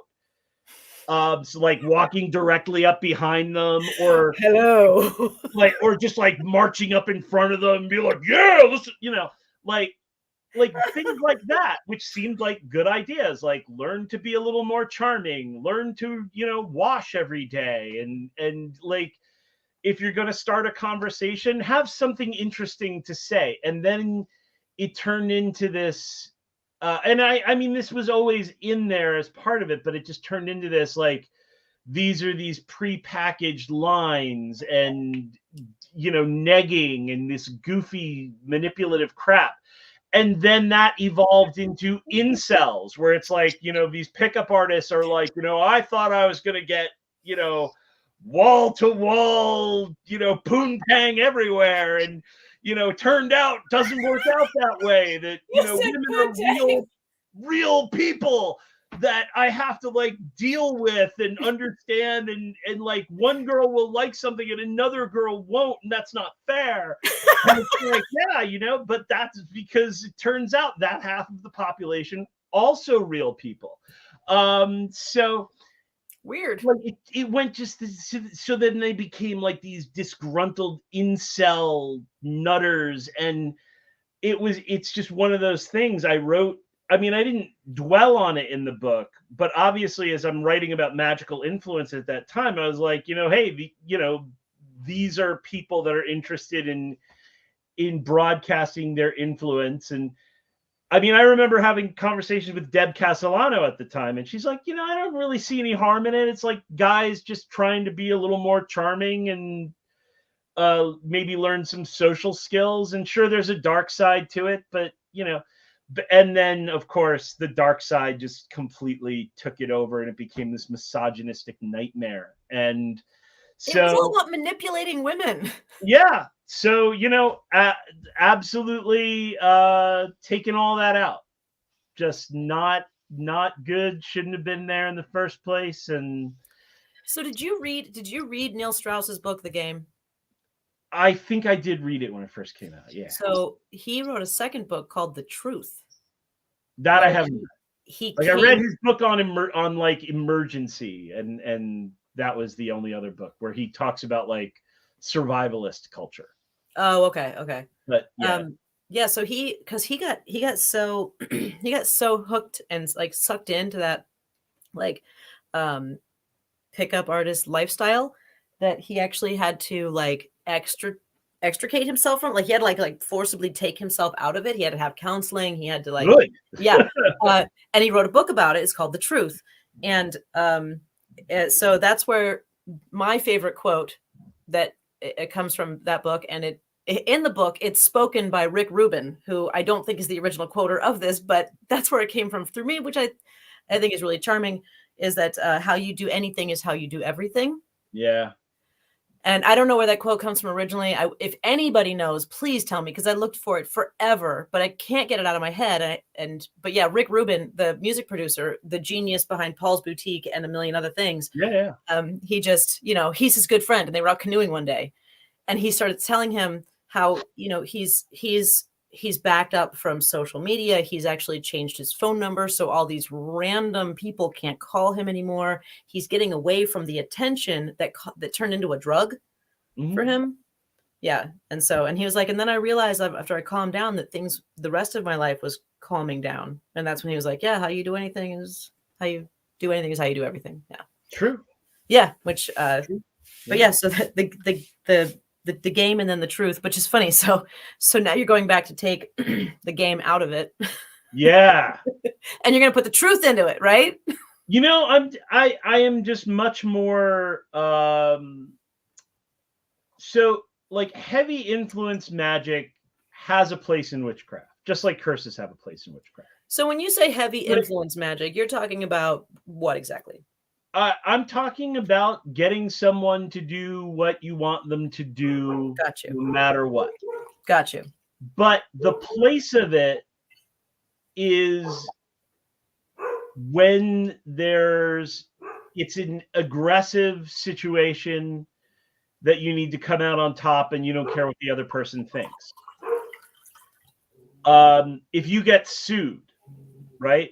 You just need to win. Like if you have a dispute with your neighbor and they want to close down your shop, you need to win. You need to pull out all the stops. You don't really give a crap about what they think about you afterwards.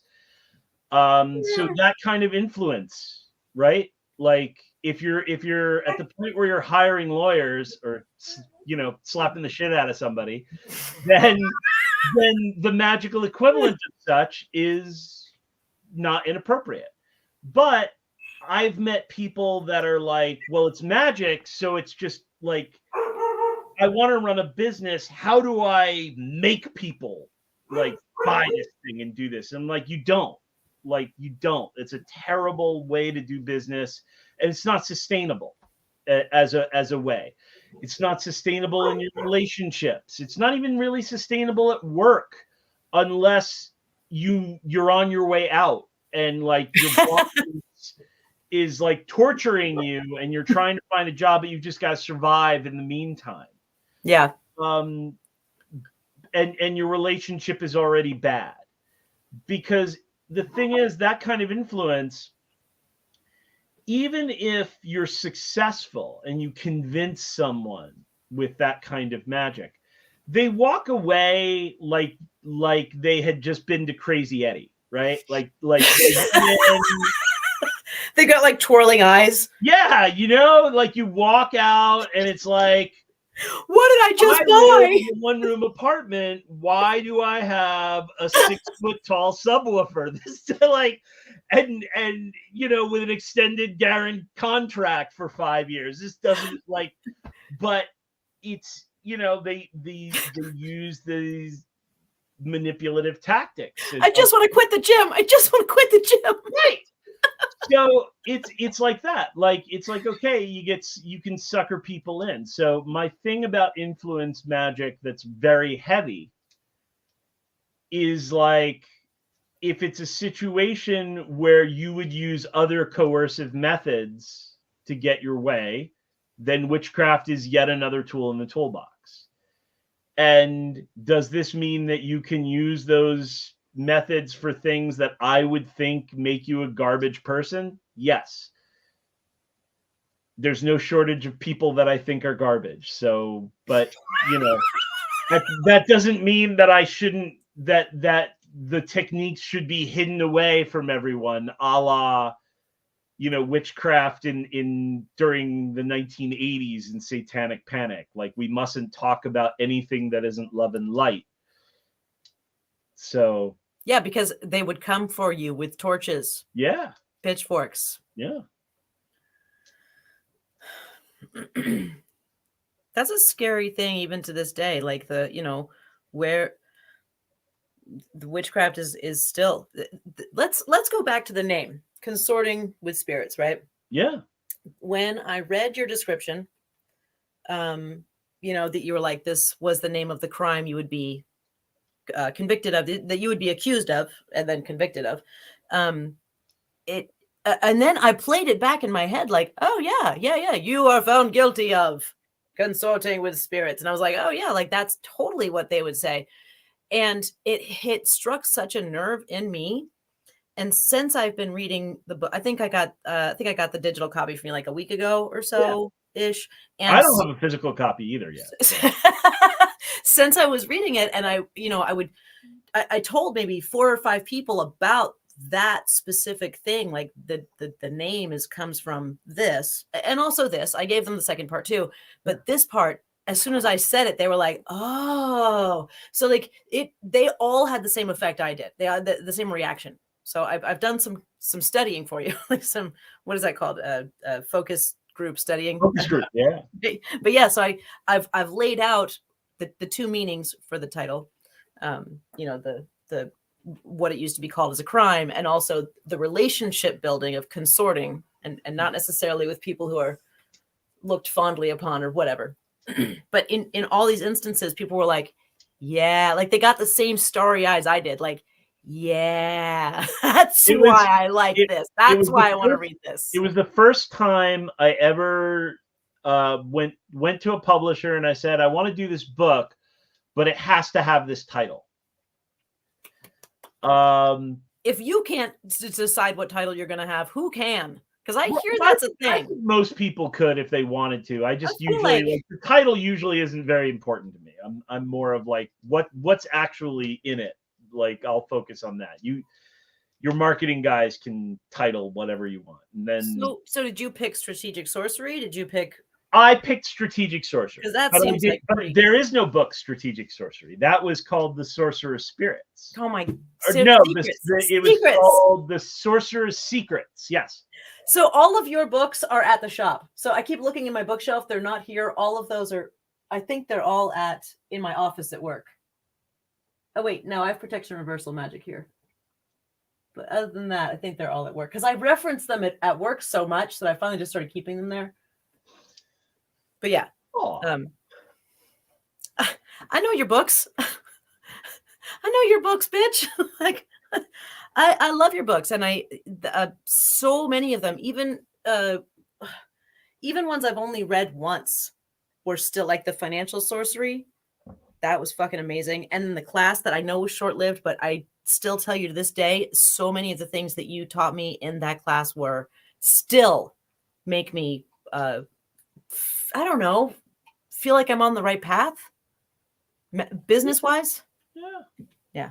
So all of them. That's good. I'm very happy about that. That the business sorcery, went well, solid.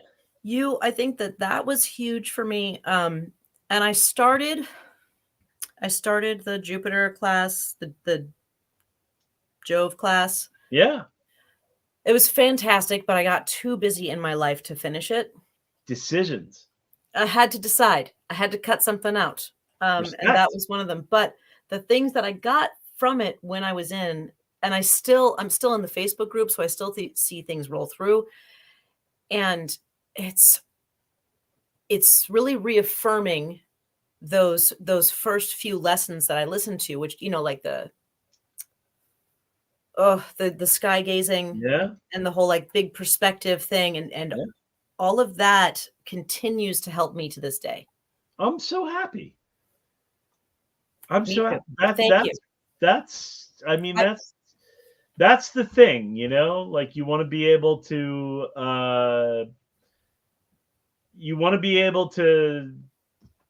to make money and have a successful business, but you want to do it by providing something people actually want and that is helpful. Yes. Yeah. And that's why I tell people not to use influence magic in their business, because if you do, then you'll never know, right? I do not. But yeah, I think that a lot of people could benefit from taking the Jupiter class. What is it called? It's called Jupiter, the Sorcery of Achievement. It's fantastic. It's 4-month class. Yeah. It's such a, I think I took it for the first month and a half, and I have tons and tons of notes. But there's still times where I just will sit outside and I'll just look at the sky. And that thing happens, right? That big perspective happens, and it helps me to to freak out less, to let go more, and to trust my instincts, and the Jovian attitude, the personality, the whole like, make it positive, make it fun. It's very Bill Murray, Christopher Walken sort of a like, you know what? Let's see this for what it is, and then let's make it okay, make it better, make it funny, right.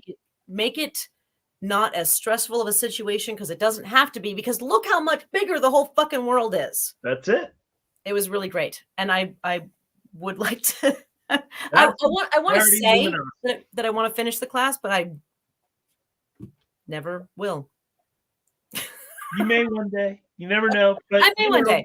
When people take my classes, I let people retake classes for free. So I always tell people, listen, you can't fall behind. Just, sign on to the next cycle and pick up where you left off. And it's free. I only ever want people to pay for a class once.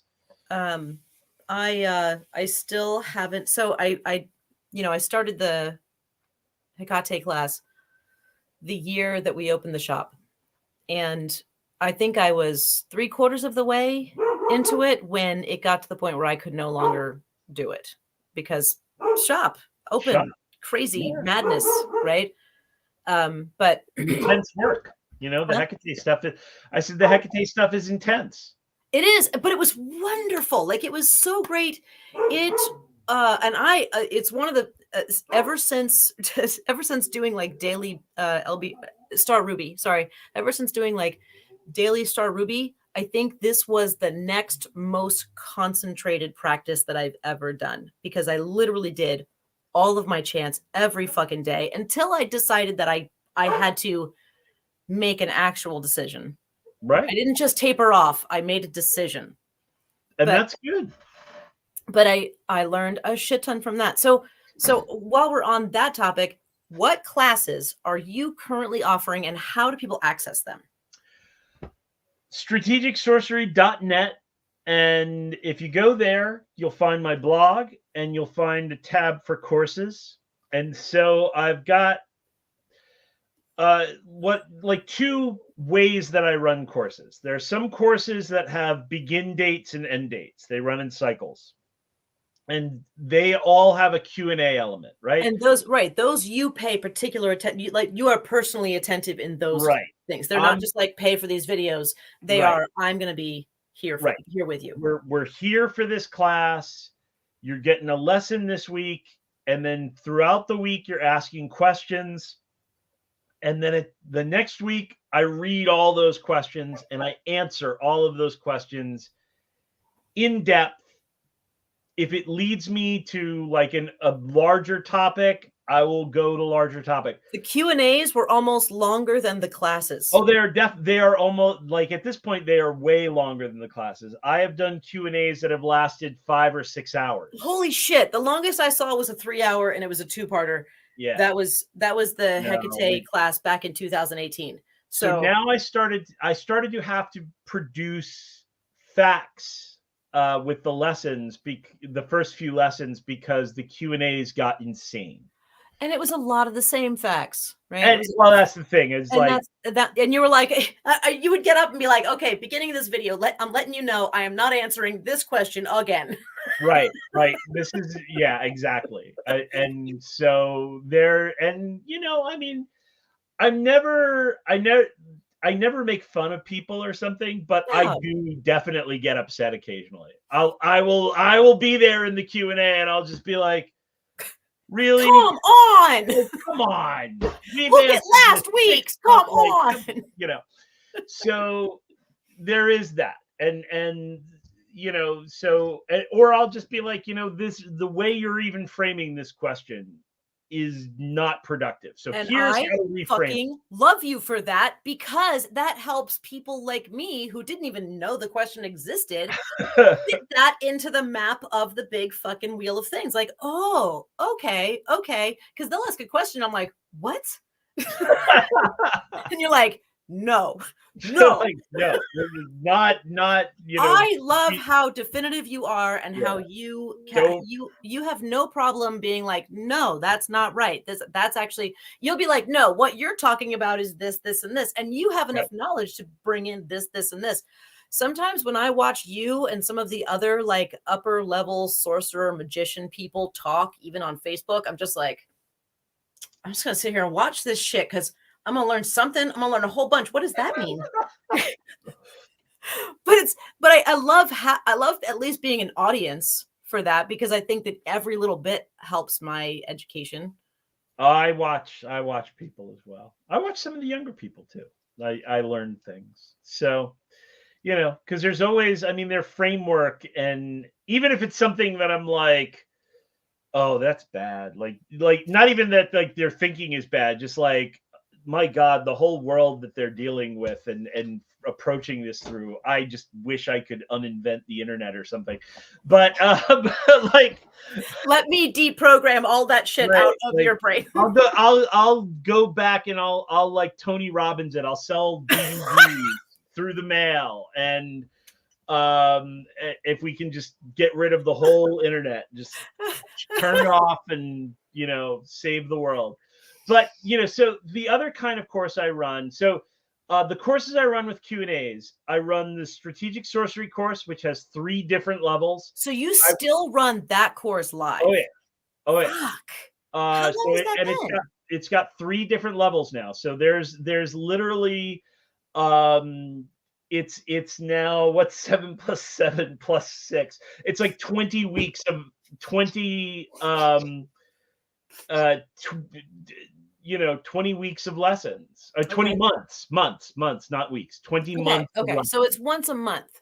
Right. And so, but it's broken up so that like, if you like, this will get you to a certain place, and this could be your natural stopping point. And then if you're a glutton for punishment, then you go for the advanced level. But when you're done at that first level, you've got enough to walk away, and the practice and so on. And where you go Then from there's the Black School of Cyprian, where we talk more about summoning spirits and demons and some like summon demons using church shit is really like the cool thing. And Please so tell me that's in your tagline. it was, yeah, it is. So it starts off with, it's so funny because there's two levels of that. And so the very first class, like people are doing this and they're like visualizing Christ on the cross above their head, bleeding into their skull. And a lot of people are like right there. They're like, nope, I'm out.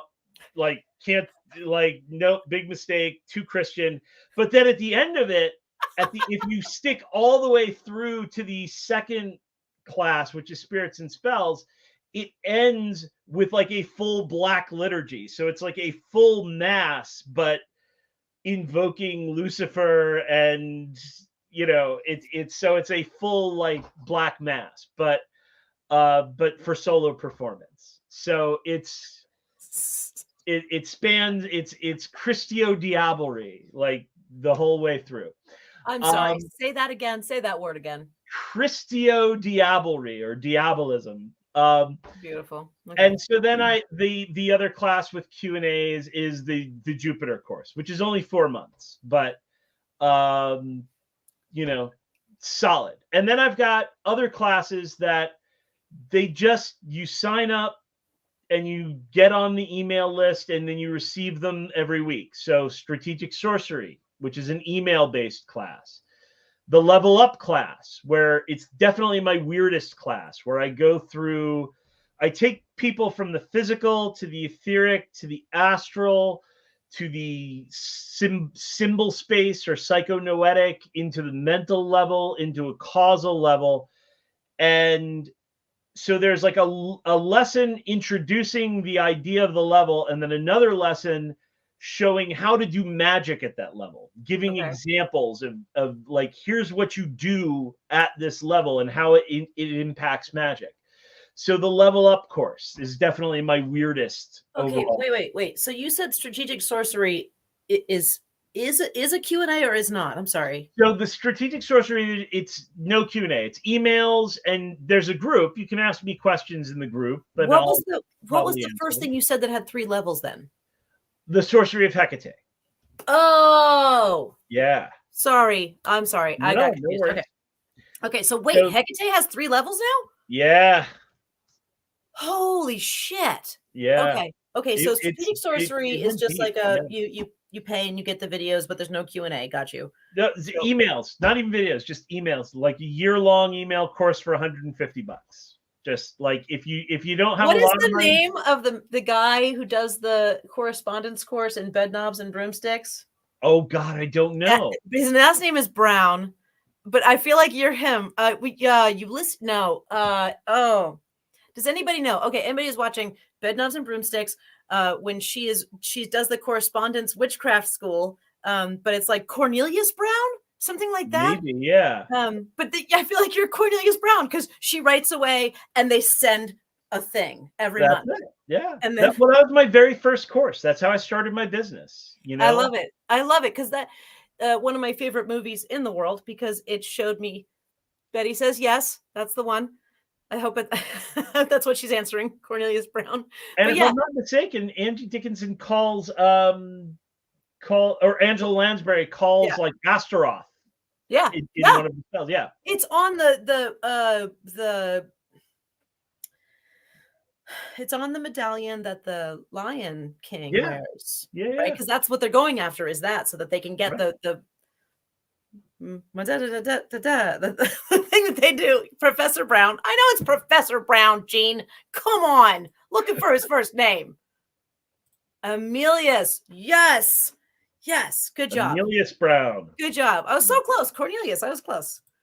Okay, so, but yeah, I feel like you're that, because that, for me at that time, I was like, there's a way to get witchcraft in the mail.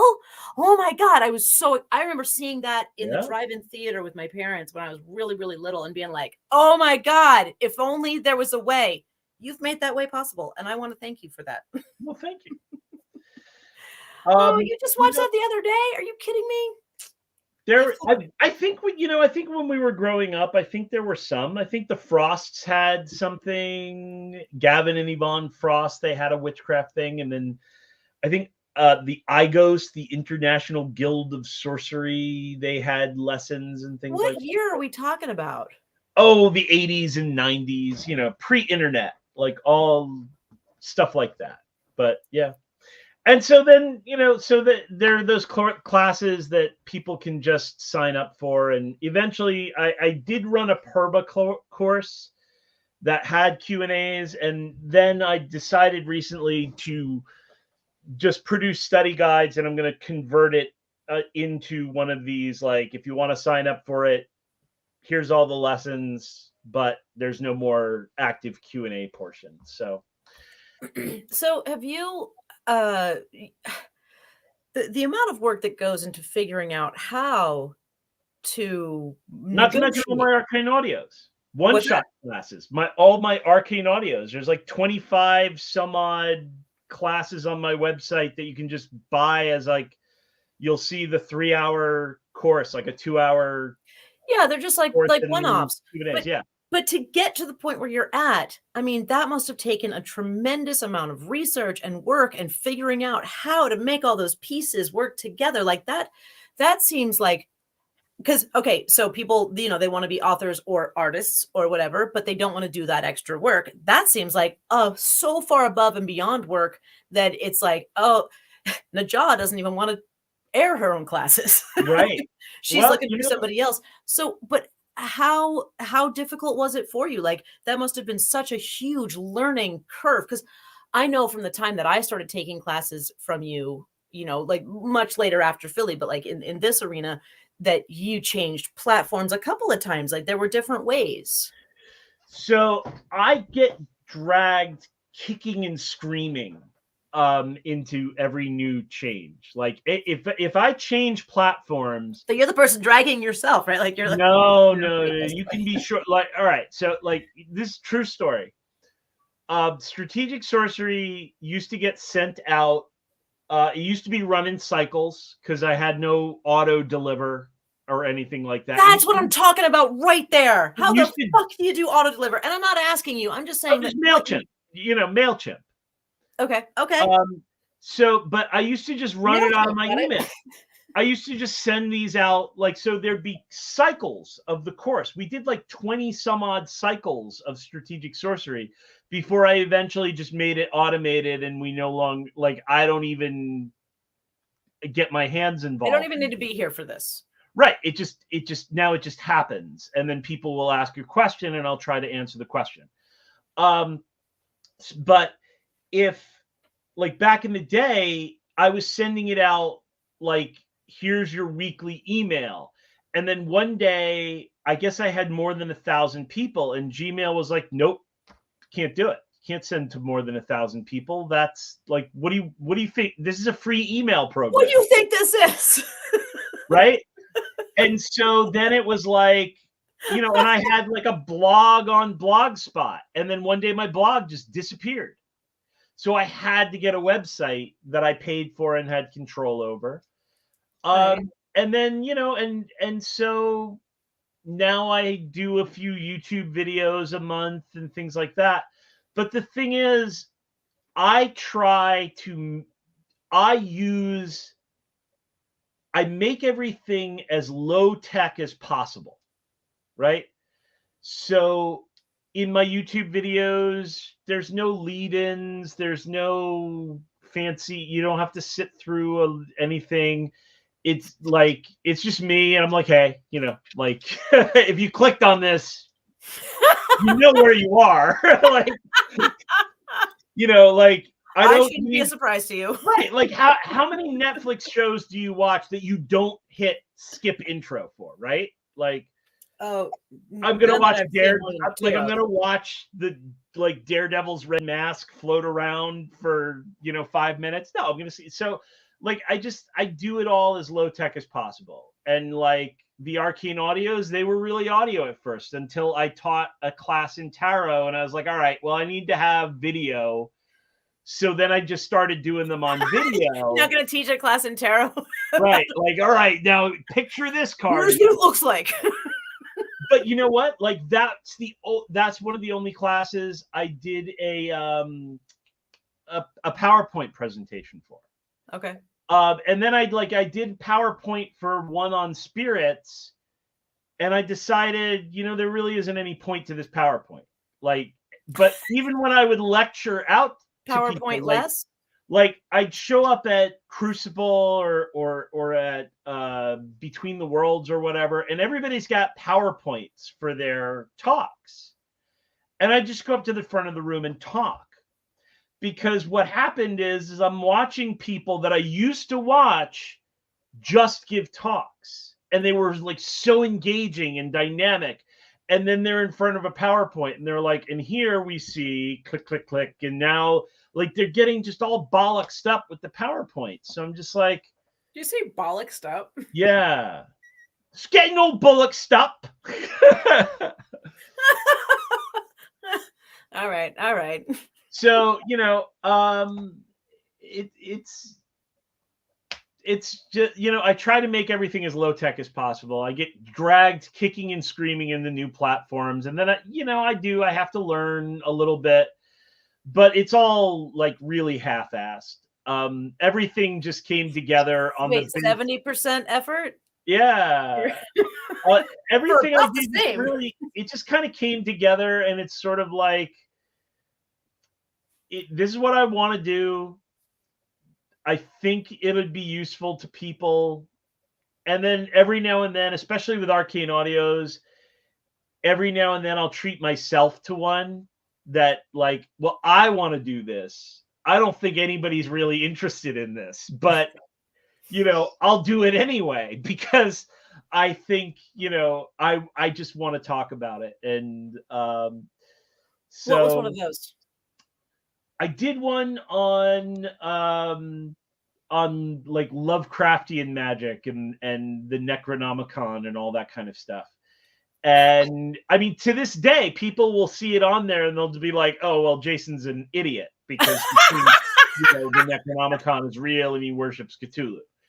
So they'll see that one thing and just be like, they'll project what they think the class is about, and it's not about that at all. Or they'll see it and think like, oh, that's cool. He's a chaos magician.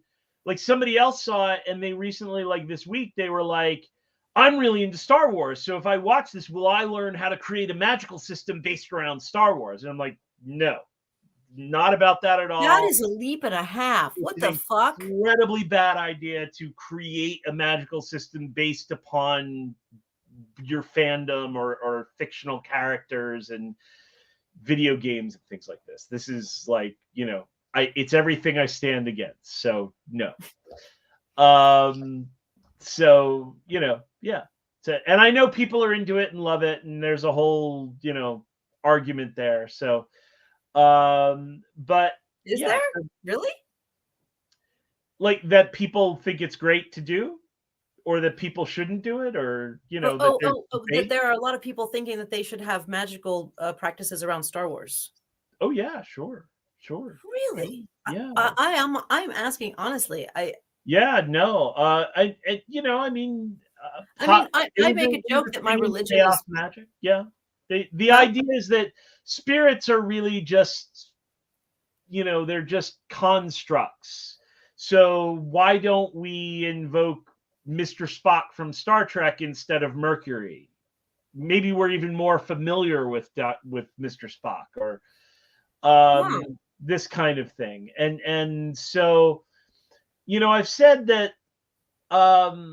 like we had some debates about this in the strategic sorcery course, and people would not let it go.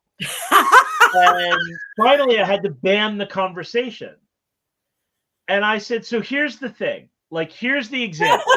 Shut up. Like, if you want to bring up, say, fiction and magic, if you say, I was really influenced by Doctor Strange as a kid, so I decided to travel to Nepal and learn magic over there, or I was influenced by the idea of philotic lines in whatever book they're from.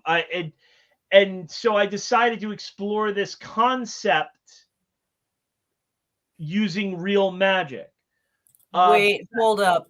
That's fine. But then there's the idea where people are like, the difference is if you're inspired by fiction to then go look at magic and do magic, that's one thing. If you say, well, I'm really into Doctor Strange, so now I'm going to pretend the Vishanti are real, and I'm going to pray to them, and I'm going to dress like Doctor Strange and cast spells from the book because it's all real in my mind, that's where I get kind of like, look, magic is a subtle thing to begin with.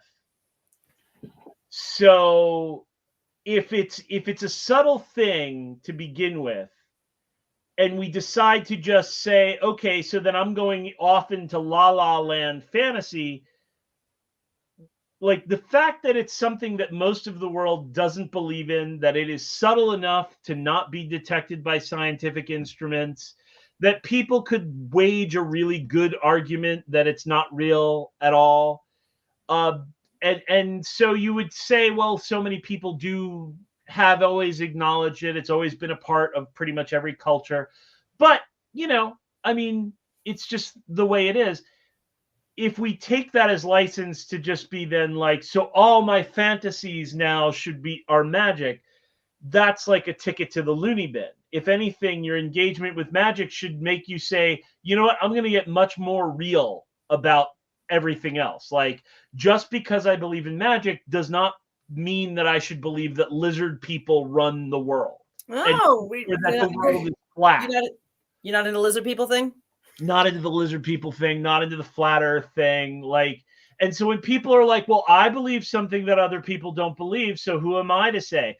Well, actually, that's exactly the reason you should say, no, I'm not sitting in this room entertaining this as if it is equal to the idea of magic being real.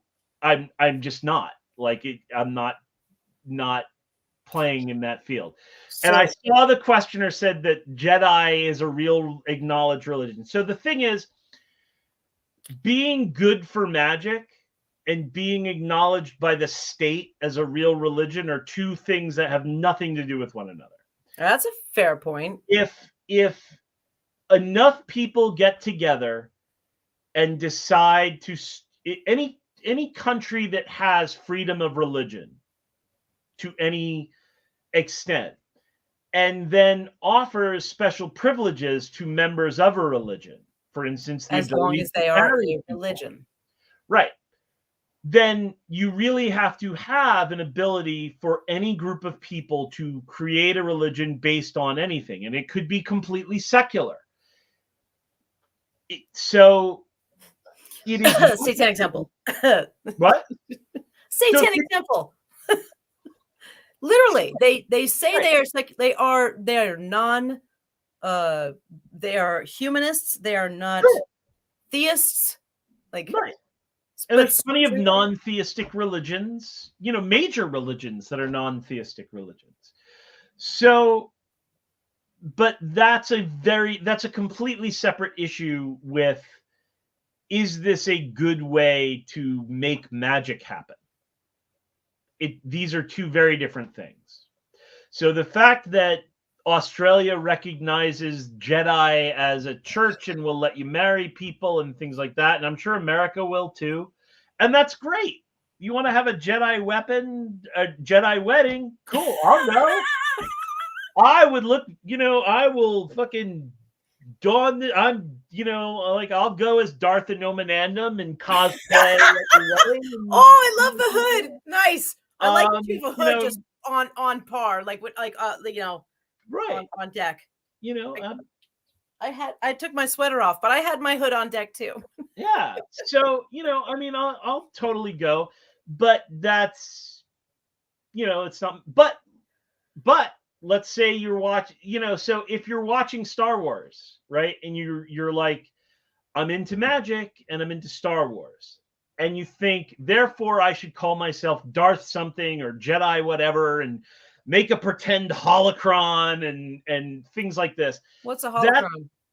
I don't know. It's like the Jedi learn from the holocrons. They store all their knowledge. Okay, that's fine. Go on. So if they, like if that's your thing, don't expect me to think that's good magic or to allow discussion of it or to really. Does Twilight count in any way? Yeah. But on the other hand, if somebody's like, I was watching Star Wars, and when Obi-Wan Kenobi said, "Reach out with your feelings," I thought, maybe I've been too intellectual about this. Maybe it is an emotion or specifically the sensation of feeling that I should be reaching out with. So that's a case of actual magic just taking a framework and saying, well, this is an interesting way to think about this.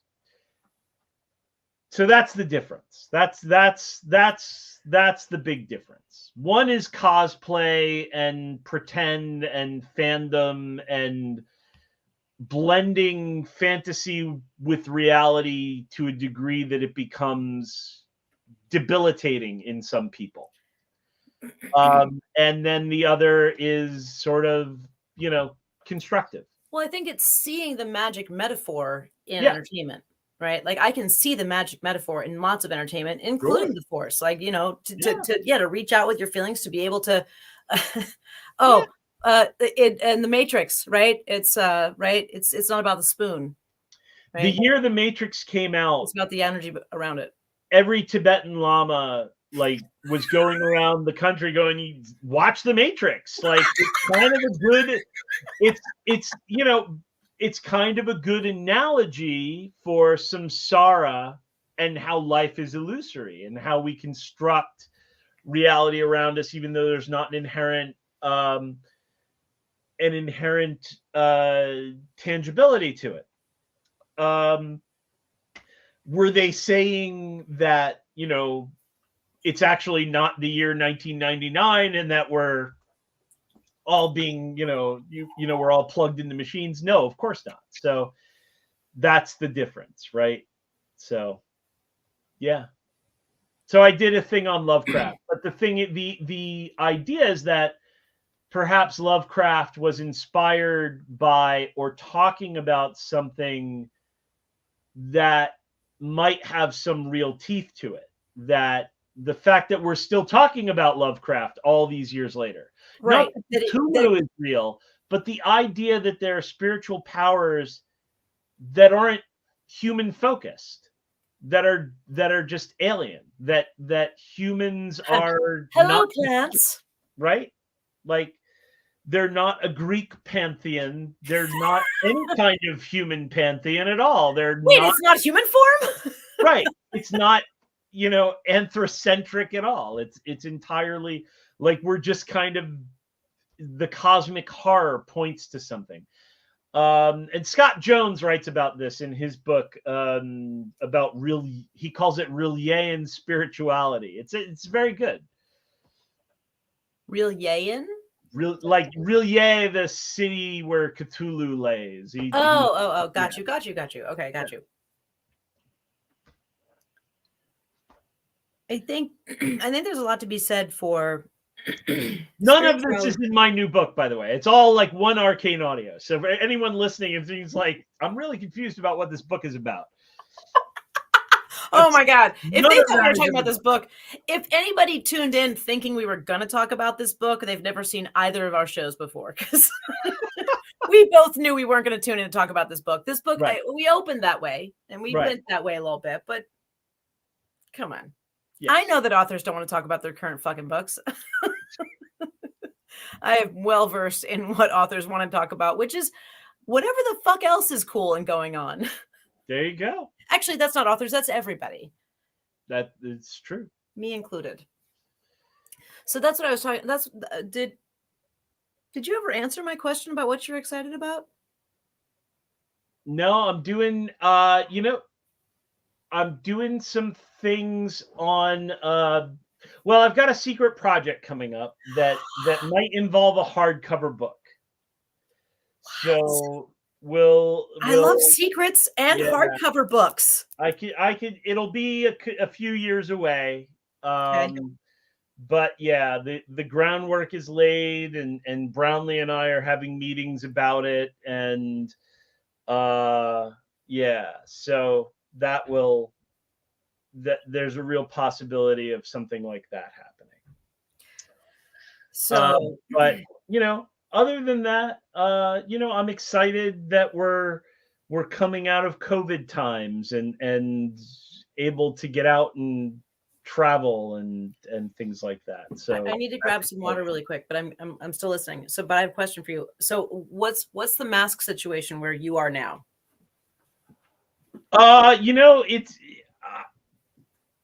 It's people, like, the laws are lightening up. We're in Vermont, we have like 85 something percent vaccination, but yet we're still orange. So we've got cases, yeah, because tourist industry and whatnot. Right. I forget about that. So yeah, I've got friends right now who are quarantined with COVID. And so the mask situation is lightening. I think it's not required in most places, but I am probably going to be wearing my mask in any kind of crowded space from now on, because I haven't been sick in 2 years. That is a huge part of it, right? Like, everyone's like, "Oh, I got this sinus thing that's going around." Well, you wouldn't if you were wearing. So, our mandates got taken away in the beginning of March, I think. So we've been about a month with no mask mandate here. Stores can decide whatever they want about their own things. We don't require masks anymore, and our staff is about 50-50 on when they wear masks. If they're wearing masks, it's up to everybody what they want to do. But when I'm working, I'm not going to wear a mask because I'm mostly in my office. And if I'm walking through, I'm literally walking through. I'm walking through to go somewhere, to go to another part of the shop or whatever. But like, if I go to the grocery store, I'm masking. Jason and I just went to see Henry Rollins. Nice. And that man's amazing. It was such a good show. He played here in Columbus, Palace Theater, I think. I don't remember. I think it was Palace Theater. Southern Theater? I don't know. I don't remember. Anyway, it was one of those theaters. But see a movie where he played Cain, like from the Bible? No, what movie's that? It's called He Never Died, I think the name of it. Oh, yes. He Never Dies. Yeah. Yes. Yeah. I saw that a couple years ago. I've honestly forgotten about it entirely. Just like, he the can't box covers die. him with wings. Yeah, he's just like this disgruntled kind of, bored, bitter, plays bingo. I've watched it and I remember so little about it. I think my brain is shoving things. My brain is also deciding how much space I have, and it's like, no. So anyway, masks, Rollins. Yeah, so when I'm going to something like that, like the Rollins show was masks, and you had to show your card. Ooh. To get in. Yeah. You had to be fully vaxxed and carded and masked. But for something like that, you're talking about hundreds of people in theater, like shoulder to shoulder. It's probably best. Yeah. Right. But I guess I'm taking it case by case, as in, like, if it's busy anywhere, mask. But if I can go into a store, see no one, and then use like the automated thing and get the fuck out, sure, probably not. But sounds reasonable. I think that's where we've gotten to, until something terrible happens, which hopefully it won't. But until the new variant. Don't even say those words. No new variant. I just kept thinking, like, as we're all learning the Greek alphabet, I'm just sitting there going, like, I've read enough comic books to know that if we get an Omega variant, it's not good. Yeah, no, it's not good. the omega strain is the worst. Okay, that's a question. What are you watching now? What you watched? What do you got? Oh goodness. I'm Are you not a show watching. watcher? What's that? Are you a show movie watcher? Like, do you? Not a ton. I watch. I'm watching Moon Knight. You know, Okay, so but we only have one episode so far, right? two today. The second episode dropped today. Shut up! I know what I'm doing after this. Yep.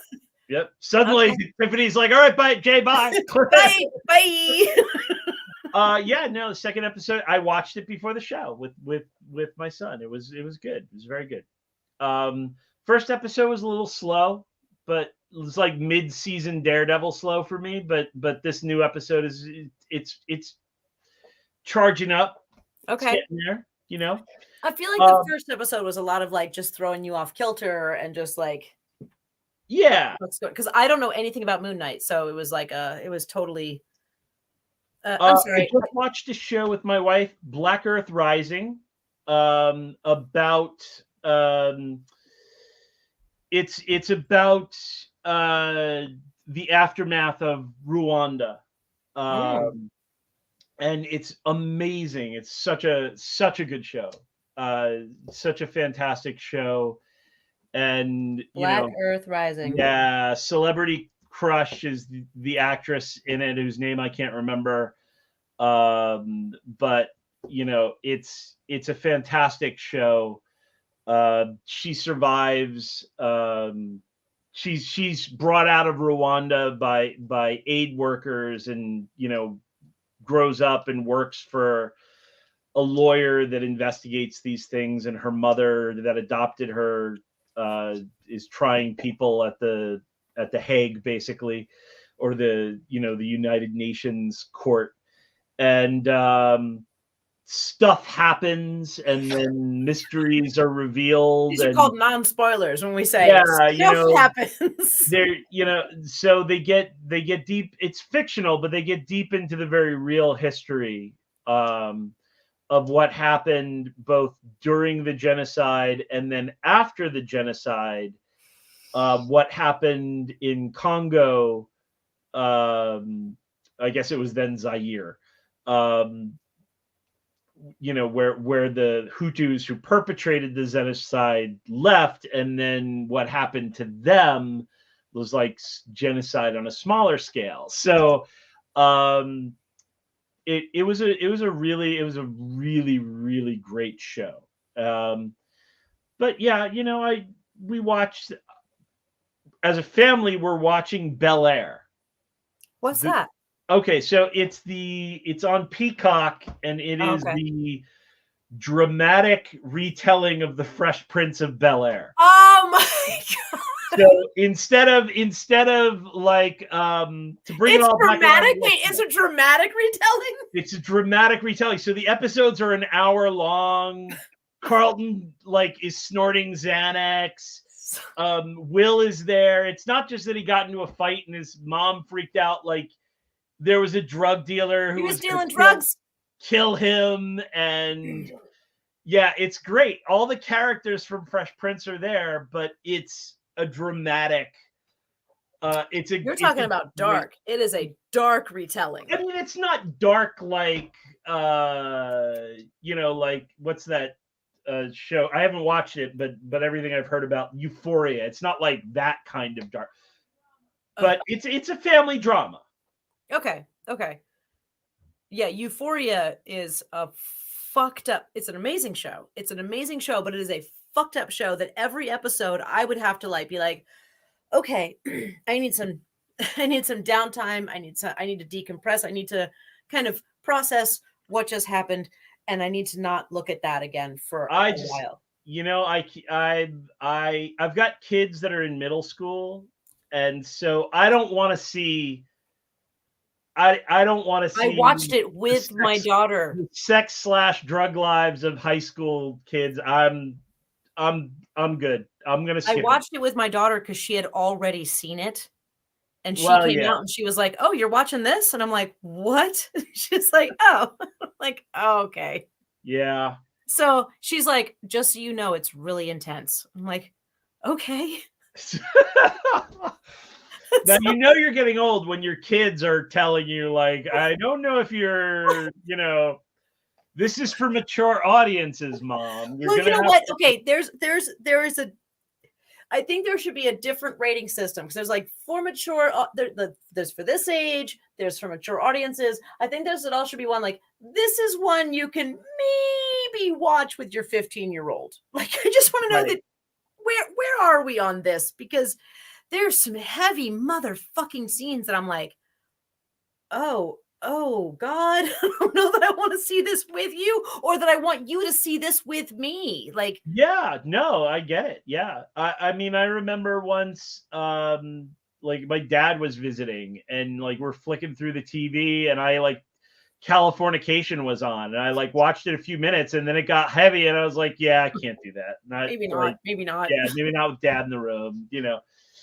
I mean, at that point, I'm in my 40s. He's in his, late 60s, but it's still like we don't need to share in Hank Moody's exploits together. That's something Yeah. So I we first don't off, need I to want to say bond. goodnight to Jean real quick. Jean, good night. We love you.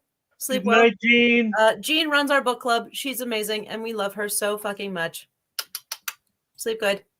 Do you need But yeah, there's another Tiffany like peeking in. hello, Tiffany. Hi, Tiff. How are you? I'm good. We are still on, but you can come in. I don't You care. can totally come in. Please come in. No, she's camera shy. Okay, that's fair. That's fair. And we're all like I'm really like the great firewall around me at this point. So like as the kids get older, I'm like, you don't know me on social media. Like where you can't be like Jason's my dad. Really? Oh yeah, it's ugly out there. And scary at times, yeah. It is. I worry. I worry about my kids and their, because like the school they go to, it's cool that their mom owns WitchLab and their dad owns a tattoo shop, but like I feel like they're getting a skewed view of the world because they go to a weird artist like middle and high school, so it's almost like remember Fame, like the show Fame, right? Where kids are like dancing and singing in the hallways. That's the school they go to. And so it's filled with like people who are just creative and other schools. There's no bullying allowed. So it's like, it's the school that people go to when they don't want bullies. Cool. So like, it's cool where they are now, but I worry about like, judgment out in the world. But honestly, it's hey, also welcome to the show, Jason. Hey, Jason. Hey, we met at Dark Market, I think. Yeah, you did. Yeah, he's the one who designs all of our shirts and dark market stuff and everything. Fantastic job, Jason. Amazing. The aesthetics around WitchLab are just amazing.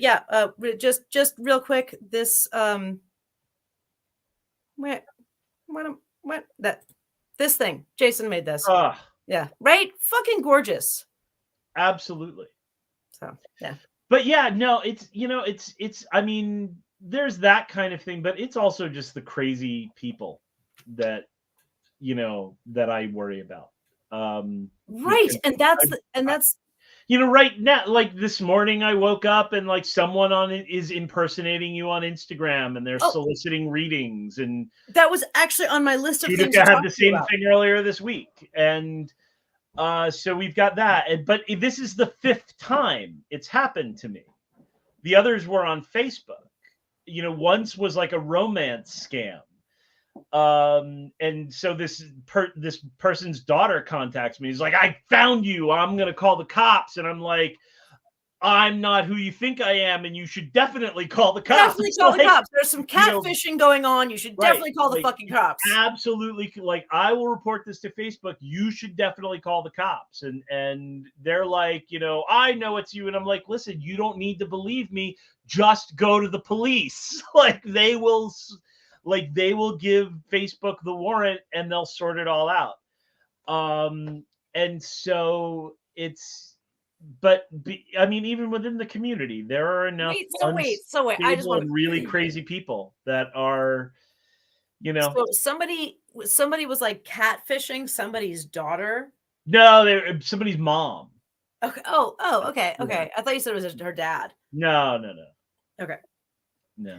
But so yeah, so like the whole because I keep seeing this from so many established authors, like Matt Oren has one, Judica has one, you have all of these people, Amy Blackthorne, like all these people are getting like copycat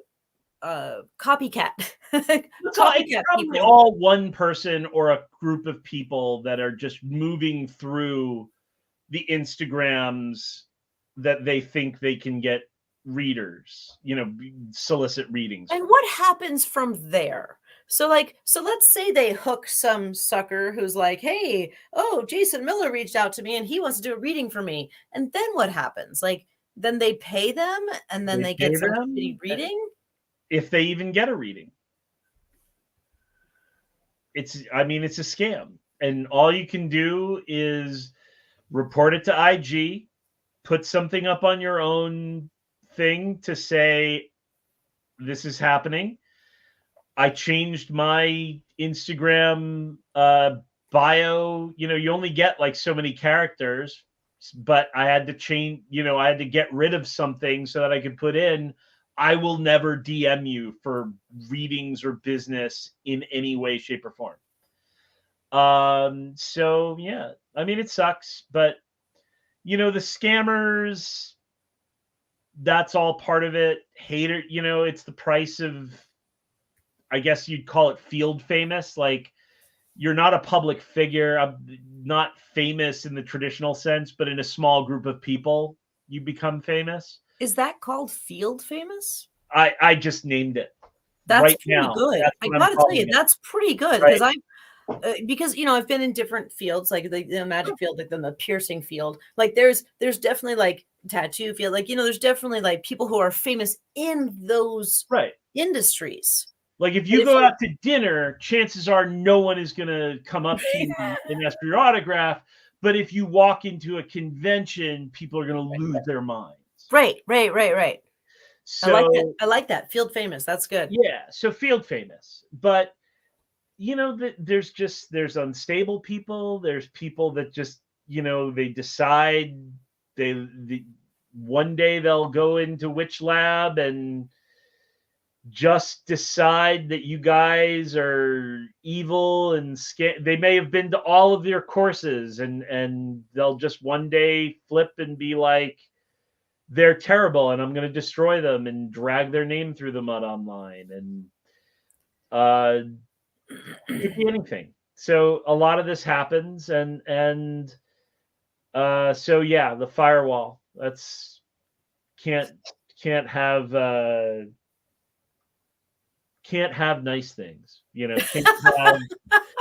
interact with too many family members and things like that, or it gets weird.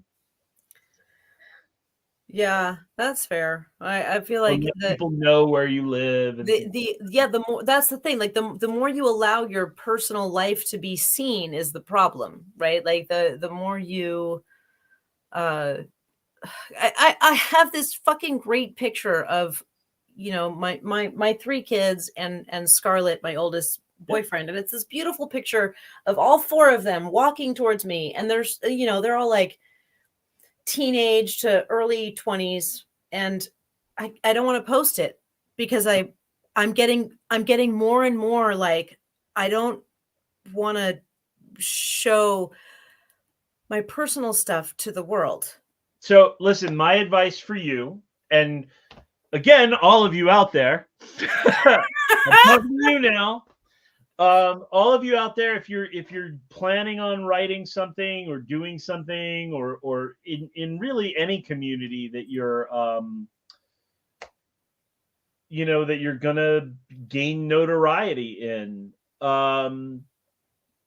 you should act as if you should lay the groundwork to be 10 times more famous than you are. I always think you should prepare for the future, whatever Right. your future you think it should be. And I Right. agree with that 100%. Like, And so, like, if that means, like, if I post this picture up, somebody might, like, pretend they're a kid and try to, you know, hook Scarlett into something or find out where she is. And, I mean, it's terrifying. But these things it's happen. terrifying to me. And there's enough unstable people. And unfortunately, there's in our community, there are people that gravitate towards magic and witchcraft and occultism because it feeds into, some of the ways that they're unstable, or it feeds into a fantasy that they have. That's what I think. That's what I think, is that it feeds into a fantasy they have and they write it in. Yeah. Jason says tons of unstoppable people. So so something that Jason, my boyfriend, who I'm showing on the screen now, he has always been, he's not actually Luke Skywalker. But something that he's always been worried about because of my public proclamations about Satanism and witchcraft and the things that I have been very, very vocal about in my life and doing different podcasts and things like that. He's always had sort of a worry about fucking crazy people, and they just, pitchforks and torches and all of that shit. Water and unstable people make up a good chunk of this planet. Yeah. See, we should get your Tiffany out here and my Jason, and we could just do the Tiffany and Jason like double hour. You know what? I am 100% with him. I absolutely. Yeah, but it is scary because when we put ourselves out there as a public figure in any way, just even going live on a Facebook channel or a YouTube channel, Sure. and somehow somebody's going to latch onto this and be like, they should die, like holding the cross and being all crazy. And the thing is, the world that we're living in is making more people crazy. I mean, it is more. You're not wrong. People are gravitating towards the most extreme positions, the most bonkers way, because what we've done with communications over the last 20 years is sort of undoing the last 2,000 years of communications, right? For 2,000 years, we had the written word, and we had the printing press, and then we had, novels become more available, and then we had telephones, and then we had email, and all of this made the world television, right? Email. So it brought people together, right? So people now had a common meeting place of ideas where we could have different opinions about what we saw or what the news was or something like that. And we were divided by those opinions somewhat. But now we don't even have the same experience. The internet has actually pulled everyone back into villages so that you don't even know, like, the people that you disagree with, you don't even know why they think the way they do. You can't even make up that. reasons why, like, they just vote that way or think that way because they're bad people. We don't want, and to even go find out makes you a traitor to the people in your tribe. And we sit in these echo chambers and we say these things, and then other people agree, and we just double down and double down and double down until we become insane. And this is how you get people to believe the world is flat, or that JFK Jr. is going to show up in Dallas, even though he's been dead for years. Is that a thing? Hundreds of people waiting for JFK Jr. To reveal himself as, the next Trump running mate. Yeah. Oh God, what? Yeah, it was in the news. Yeah. This is why I don't watch news. But this is what we're doing to ourselves. And the more Like the I'm all right. shorter and more micro, the shorter the burst of information and the more algorithms there are to make sure you find your people, the more disconnected you are. So it's great. You can find, on the one hand, there are so many people involved in magic, people who have not untraditional sexualities, people who have, people who are trans, and they might be the only person in their area, and so they can make community, and that's a good thing. I want to be clear. I'm pointing out the good part, just in case people are like, "Yeah, fuck those people. They should just learn to fuck it up." Whoa. But no, this is the good thing. But if that then becomes your whole world, right? Then you do miss out. Like, you do become isolated. You lose the ability to interact with anyone that is not exactly like you, that is not into the thing that you're into. And then you get upset now, even at the people who are into the thing you're into, they're just into it slightly differently. And it gets more and more niche, right? So it gets like more and more double downed and weird, which is how you get like people being canceled by people that look more or less like they are, but or are very similar to them, but they're not in exact agreement. So it's a shame. We're making ourselves crazy. And when you run if you have any degree of success at anything, especially in the public, you're an easy target. So yeah, you got to not post those photos, which sucks. Right. I know. I'm actually just going to get them printed and blown up so I can just frame them, right? Because Yeah. that's what we're supposed to do with photos anyway, right? Just keep them around the house. We have so few photos from our age, because we had to pay. We only had so many shots on the film, and we had to pay to get them developed. Yeah, I actually just I took like 20 shots of an owl today, like a horned owl. I was just like, oh my god, horned owl! Shh, it's looking at me. Click, click, click. It's looking at me again. Click, click, click. Now it's looking away. Click, click, click. Like, that would have been like $20 for sure. For sure, as a whole roll of film. Yeah. It's just like, okay, I can just take as many as I want and delete all the ones that I don't want. So there was a Pentax camera that I carried around a lot during the time that I was in Philly and married to Paul and stuff. And I recently gave that to my daughter because she asked. She was like, I want to start taking like regular pictures. And I was like, I have a great camera. Let me give it to you. So her and her boyfriend have started like taking their own pictures and getting them fucking developed. It's so exciting. And they're like, nice. It's so exciting to get them back and you don't know what they look like. I'm like, yeah, it's a fucking gamble. Like, you just like try to line it up. Yep. Yep. Yeah. Jason says, I was just talking about the lack of old photos with a friend. Yeah. And the funny thing is that I take a ton of photos. Currently, I take a ton of photos with my phone. I have so many of them, but most of them don't go to Facebook because I don't know. It's private stuff. But then I have so many, and I also don't get them like printed or anything. So then eventually they all go on like information drives, and then they just sit on those.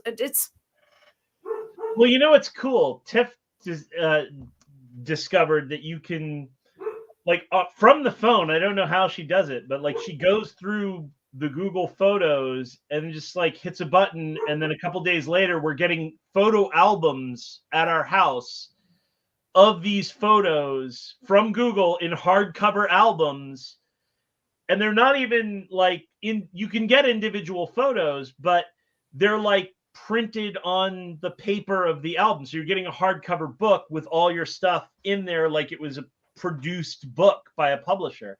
Okay, so it's wonderful. Yeah, I need that information. And they're not very expensive. Yeah. I need that information. I'll have her send along how to do it. But yeah. Please do, because I would really like that, because that's what I always think. I'm like, oh, eventually I'll go through all of this, and but if there was like, it's like balancing your monthly bank statement, right? Right. But then like Photos. balancing your monthly pictures. What? Yeah, you're balancing your monthly pictures. Google Pictures, I think it's called.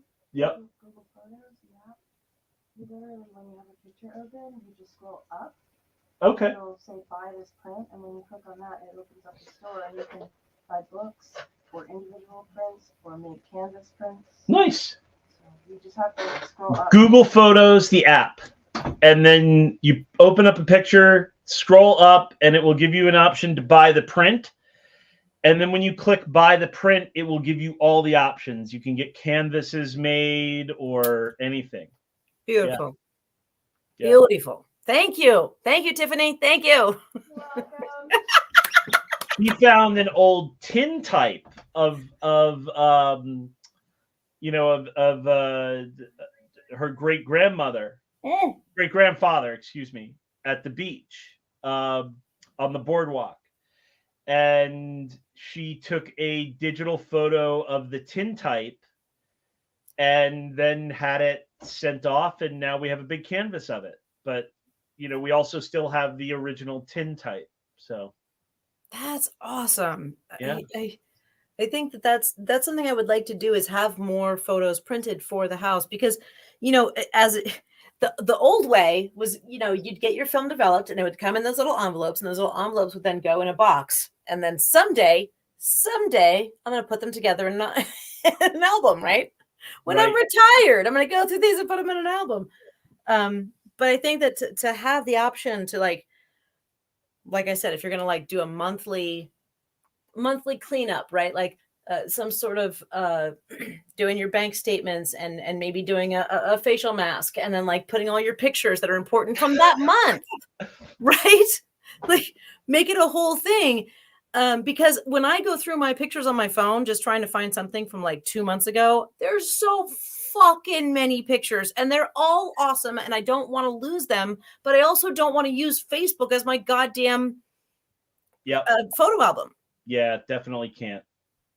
I just got to say out there again to anyone listening, get up in their faces. We're 2 hours and 46 minutes, and at least like 2 hours of this has more or less just been reminiscing and rambling by aging Gen Xers. So if you're still here, like if you don't know either one, if you're not actually sleeping with either one of us, which is so far the people that are now like still chiming, like my wife is like knocking on the door, and Jason is so like it's like the thing at the bar, like if you're like if you don't work here and if you're not fucking somebody who is, it's time to go. But so if you're still here, if you're just like, I just wanted to hear about this book, or like see Jason or Tiffany, and you're still here, props to you.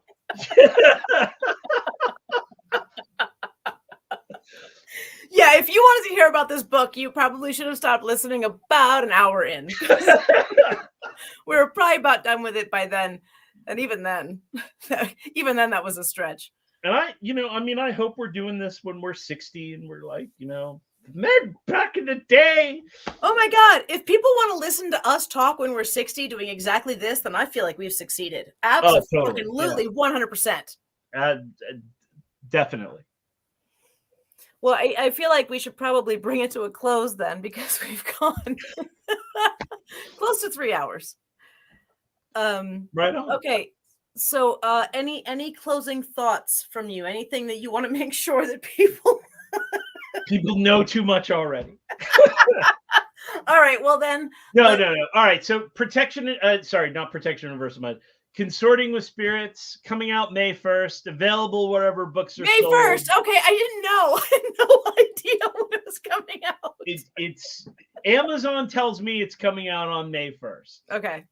Who knows? I don't have my physical copies yet, so I have it back ordered with Wiser. So as soon as it's available, I'll get it. So we'll see. And then beyond that, strategicsorcery.net is where you'll find all my stuff. You can follow the blog. There's a newsletter, Monday Magic, which usually comes out on Monday. And, you know, whatever I'm doing, I'll be popping it, you know, I'll be saying it there. And there's usually something that's not just, you know, hey, buy my shit.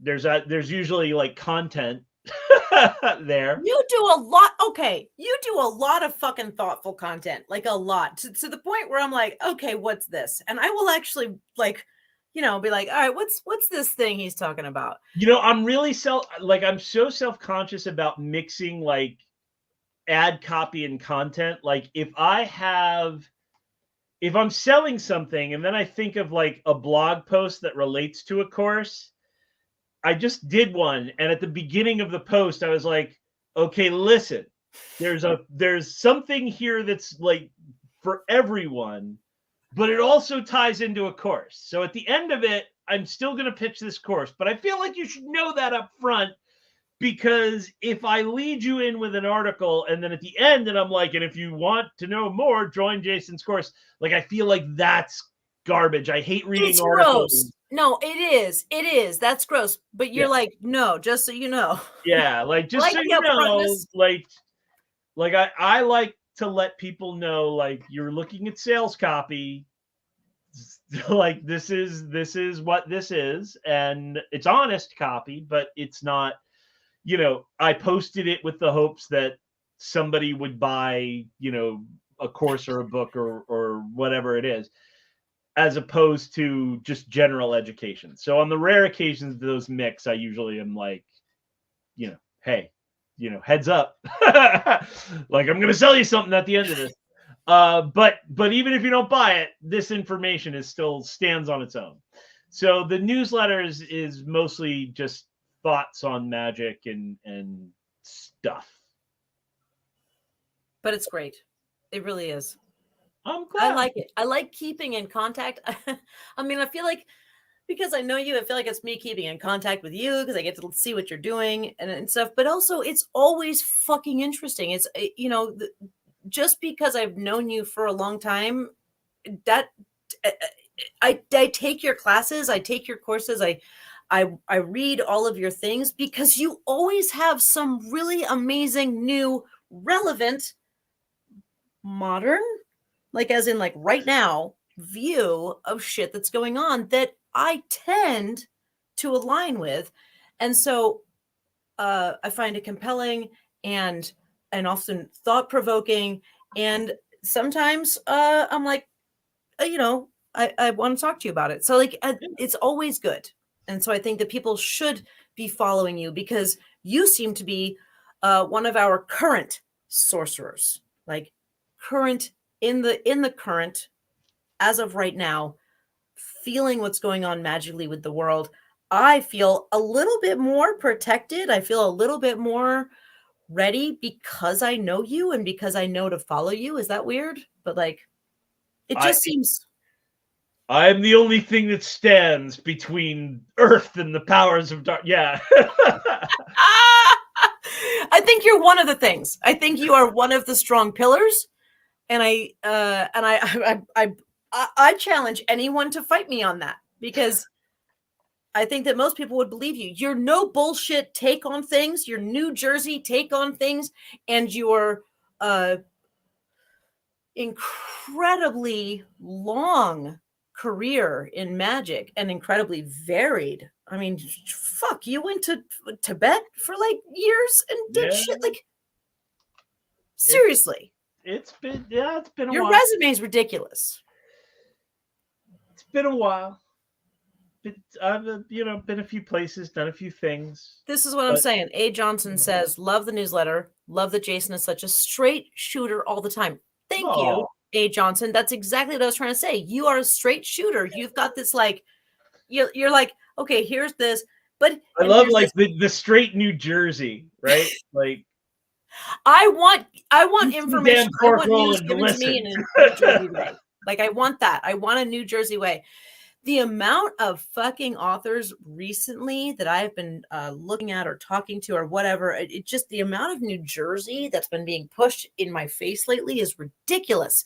Like Julia Diaz from New Jersey, like somebody else recently that was like, has some lineage and things from New Jersey. Like everybody, and most of them are from like our area-ish, like Morristown, even, but like crazy. And it's so funny because when you're in New Jersey and you're from New Jersey, you're like, why am I not in Philadelphia or New York? Like, I'm the furthest from anything cool ever, you think? I'm in this wasteland in between these two cool cities.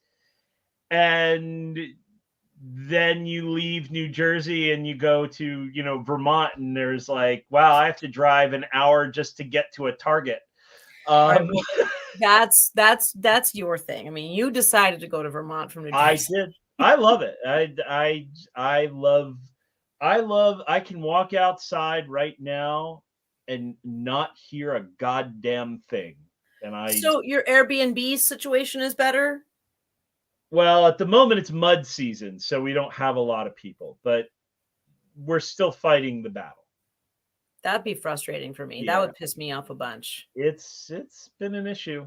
It's been an issue for sure. Because I would think that moving to Vermont, you'd be like you said, like no sound. I hear snow crisping. Yeah, like, right? You would have thought, but we're heading towards, in the summer season, it's the worst because windows are open here. Yeah. It's not. Most houses here don't even have air conditioning because it's so cool other than 1 or 2 days a year. It gets up into the 80s, and then at night it can get, even in the summer, it can be in the 60s. So it's like great to have the windows open. But even in the winter, we had a couple issues, 2:00 in the morning, people just screaming, and because it's the woods and the mountains, everything echoes. So, right. I mean, they're a couple acres away, but they sound like they're standing outside your window. So, and it's a ski town, so we get people that are, I mean, I'll be sitting here in my office and on a Friday. Picture some 80s ski movie. On like a Friday afternoon, like people will roll up and I'll hear, it sounds like a Monster drink commercial or something, like, dude, we're gonna hit it. Oh, dude, hold. Minotaur, taste the beast. Hear the dude bros, like, bumping chests, wheeling the subwoofer into the house, and I call the property manager and I'm like, listen, I know it's 5:00 in the afternoon, but he's wheeling a subwoofer in, so maybe we just want to get ahead of this thing tonight. Does that ever work? Well, yeah, it does work sometimes. Good. We're at the point where they respond. It's really just about, do I have to, like, I shouldn't have to have an issue that needs responding to week after week. That's fair. So, don't be surprised if you hear about me like standing with an air horn at 5:00 in the morning. Like you want to wake me up at 2, I will wake you up at 5. And I'll start doing it not just to the noisy Airbnbers. I'll start doing it to every single one, the families, the whatever. I don't care. Like, you're gonna wreck my experience of living, like where I live. I will make everyone's life miserable. I'll just stand out there with an air horn and wake everybody up, or I'll install outdoor speakers so that I can just sit in my house and be like at the edge of my property, pointing right at them, like, you know what? It's 5:00 in the morning. I think it's time to blast like Bawitaba by Kid Rock at 70 times. I know people here in Ohio who live in a very red section of the state, and they on the edges of their property had speakers put up, and they actually I didn't even know this was a thing, but there was some stupid song about Trump. that I don't know what it was. I forget, but they blared like as in like anti-Trump. Yeah. I fucking forget what it was called. Somebody probably knows, but like, but they blared that shit on the outskirts of their property to the other people who had like Trump flags flying all the time, like in the middle of the night. Like, oh, I forget what it was. I forget who the artist was. I wish I had more information about this. I wasn't prepared for this, but like, yeah, as in like some sort of like, perimeter warfare, like just playing anti-Trump's a fucking idiot songs to the people who, you know, are flying the flags. So sort of similar thing, like just like stating your claim in a loud.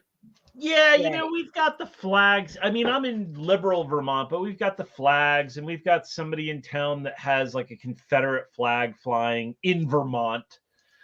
Which, you know, what is it? Yeah. But, you know, the thing is that you not know where you are. You're not even that's not waking me up at night. Right. That's like, fair. I'm not like, I mean, I think I told you I was out in my truck one night at like 10:30 and a guy in a bathrobe like wandered out of the woods. Right.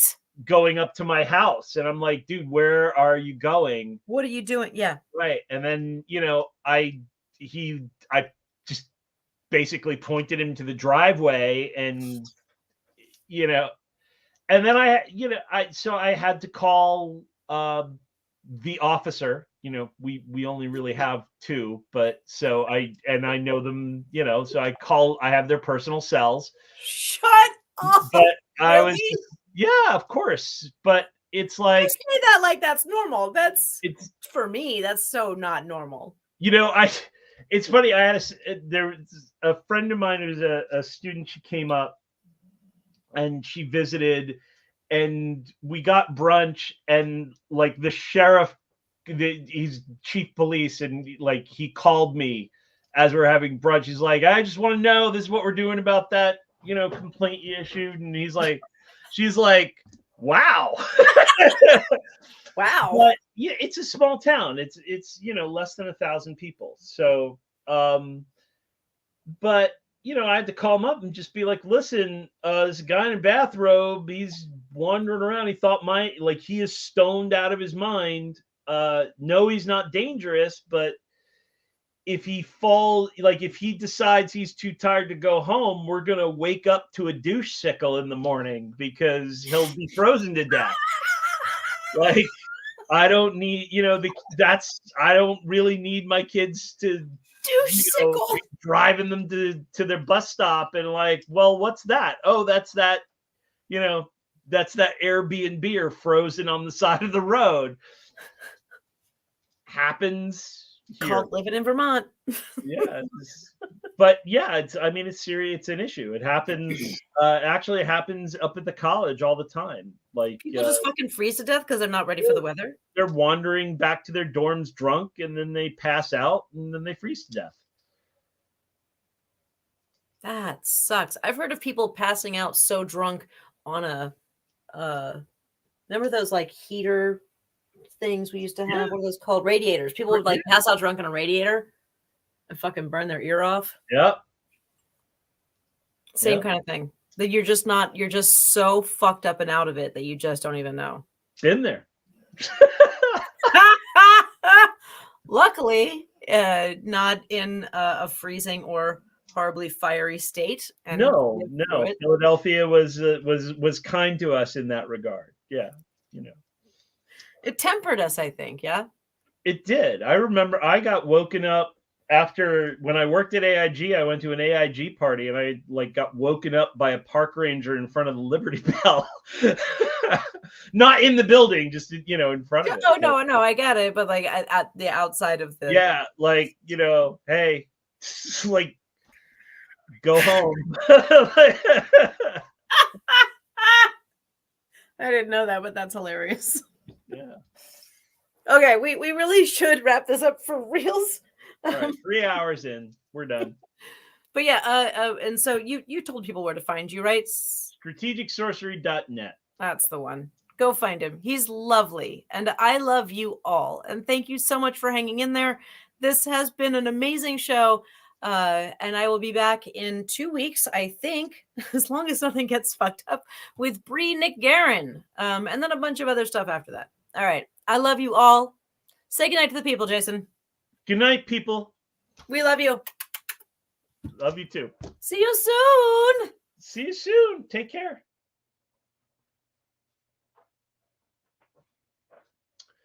Da-da-da-da-da.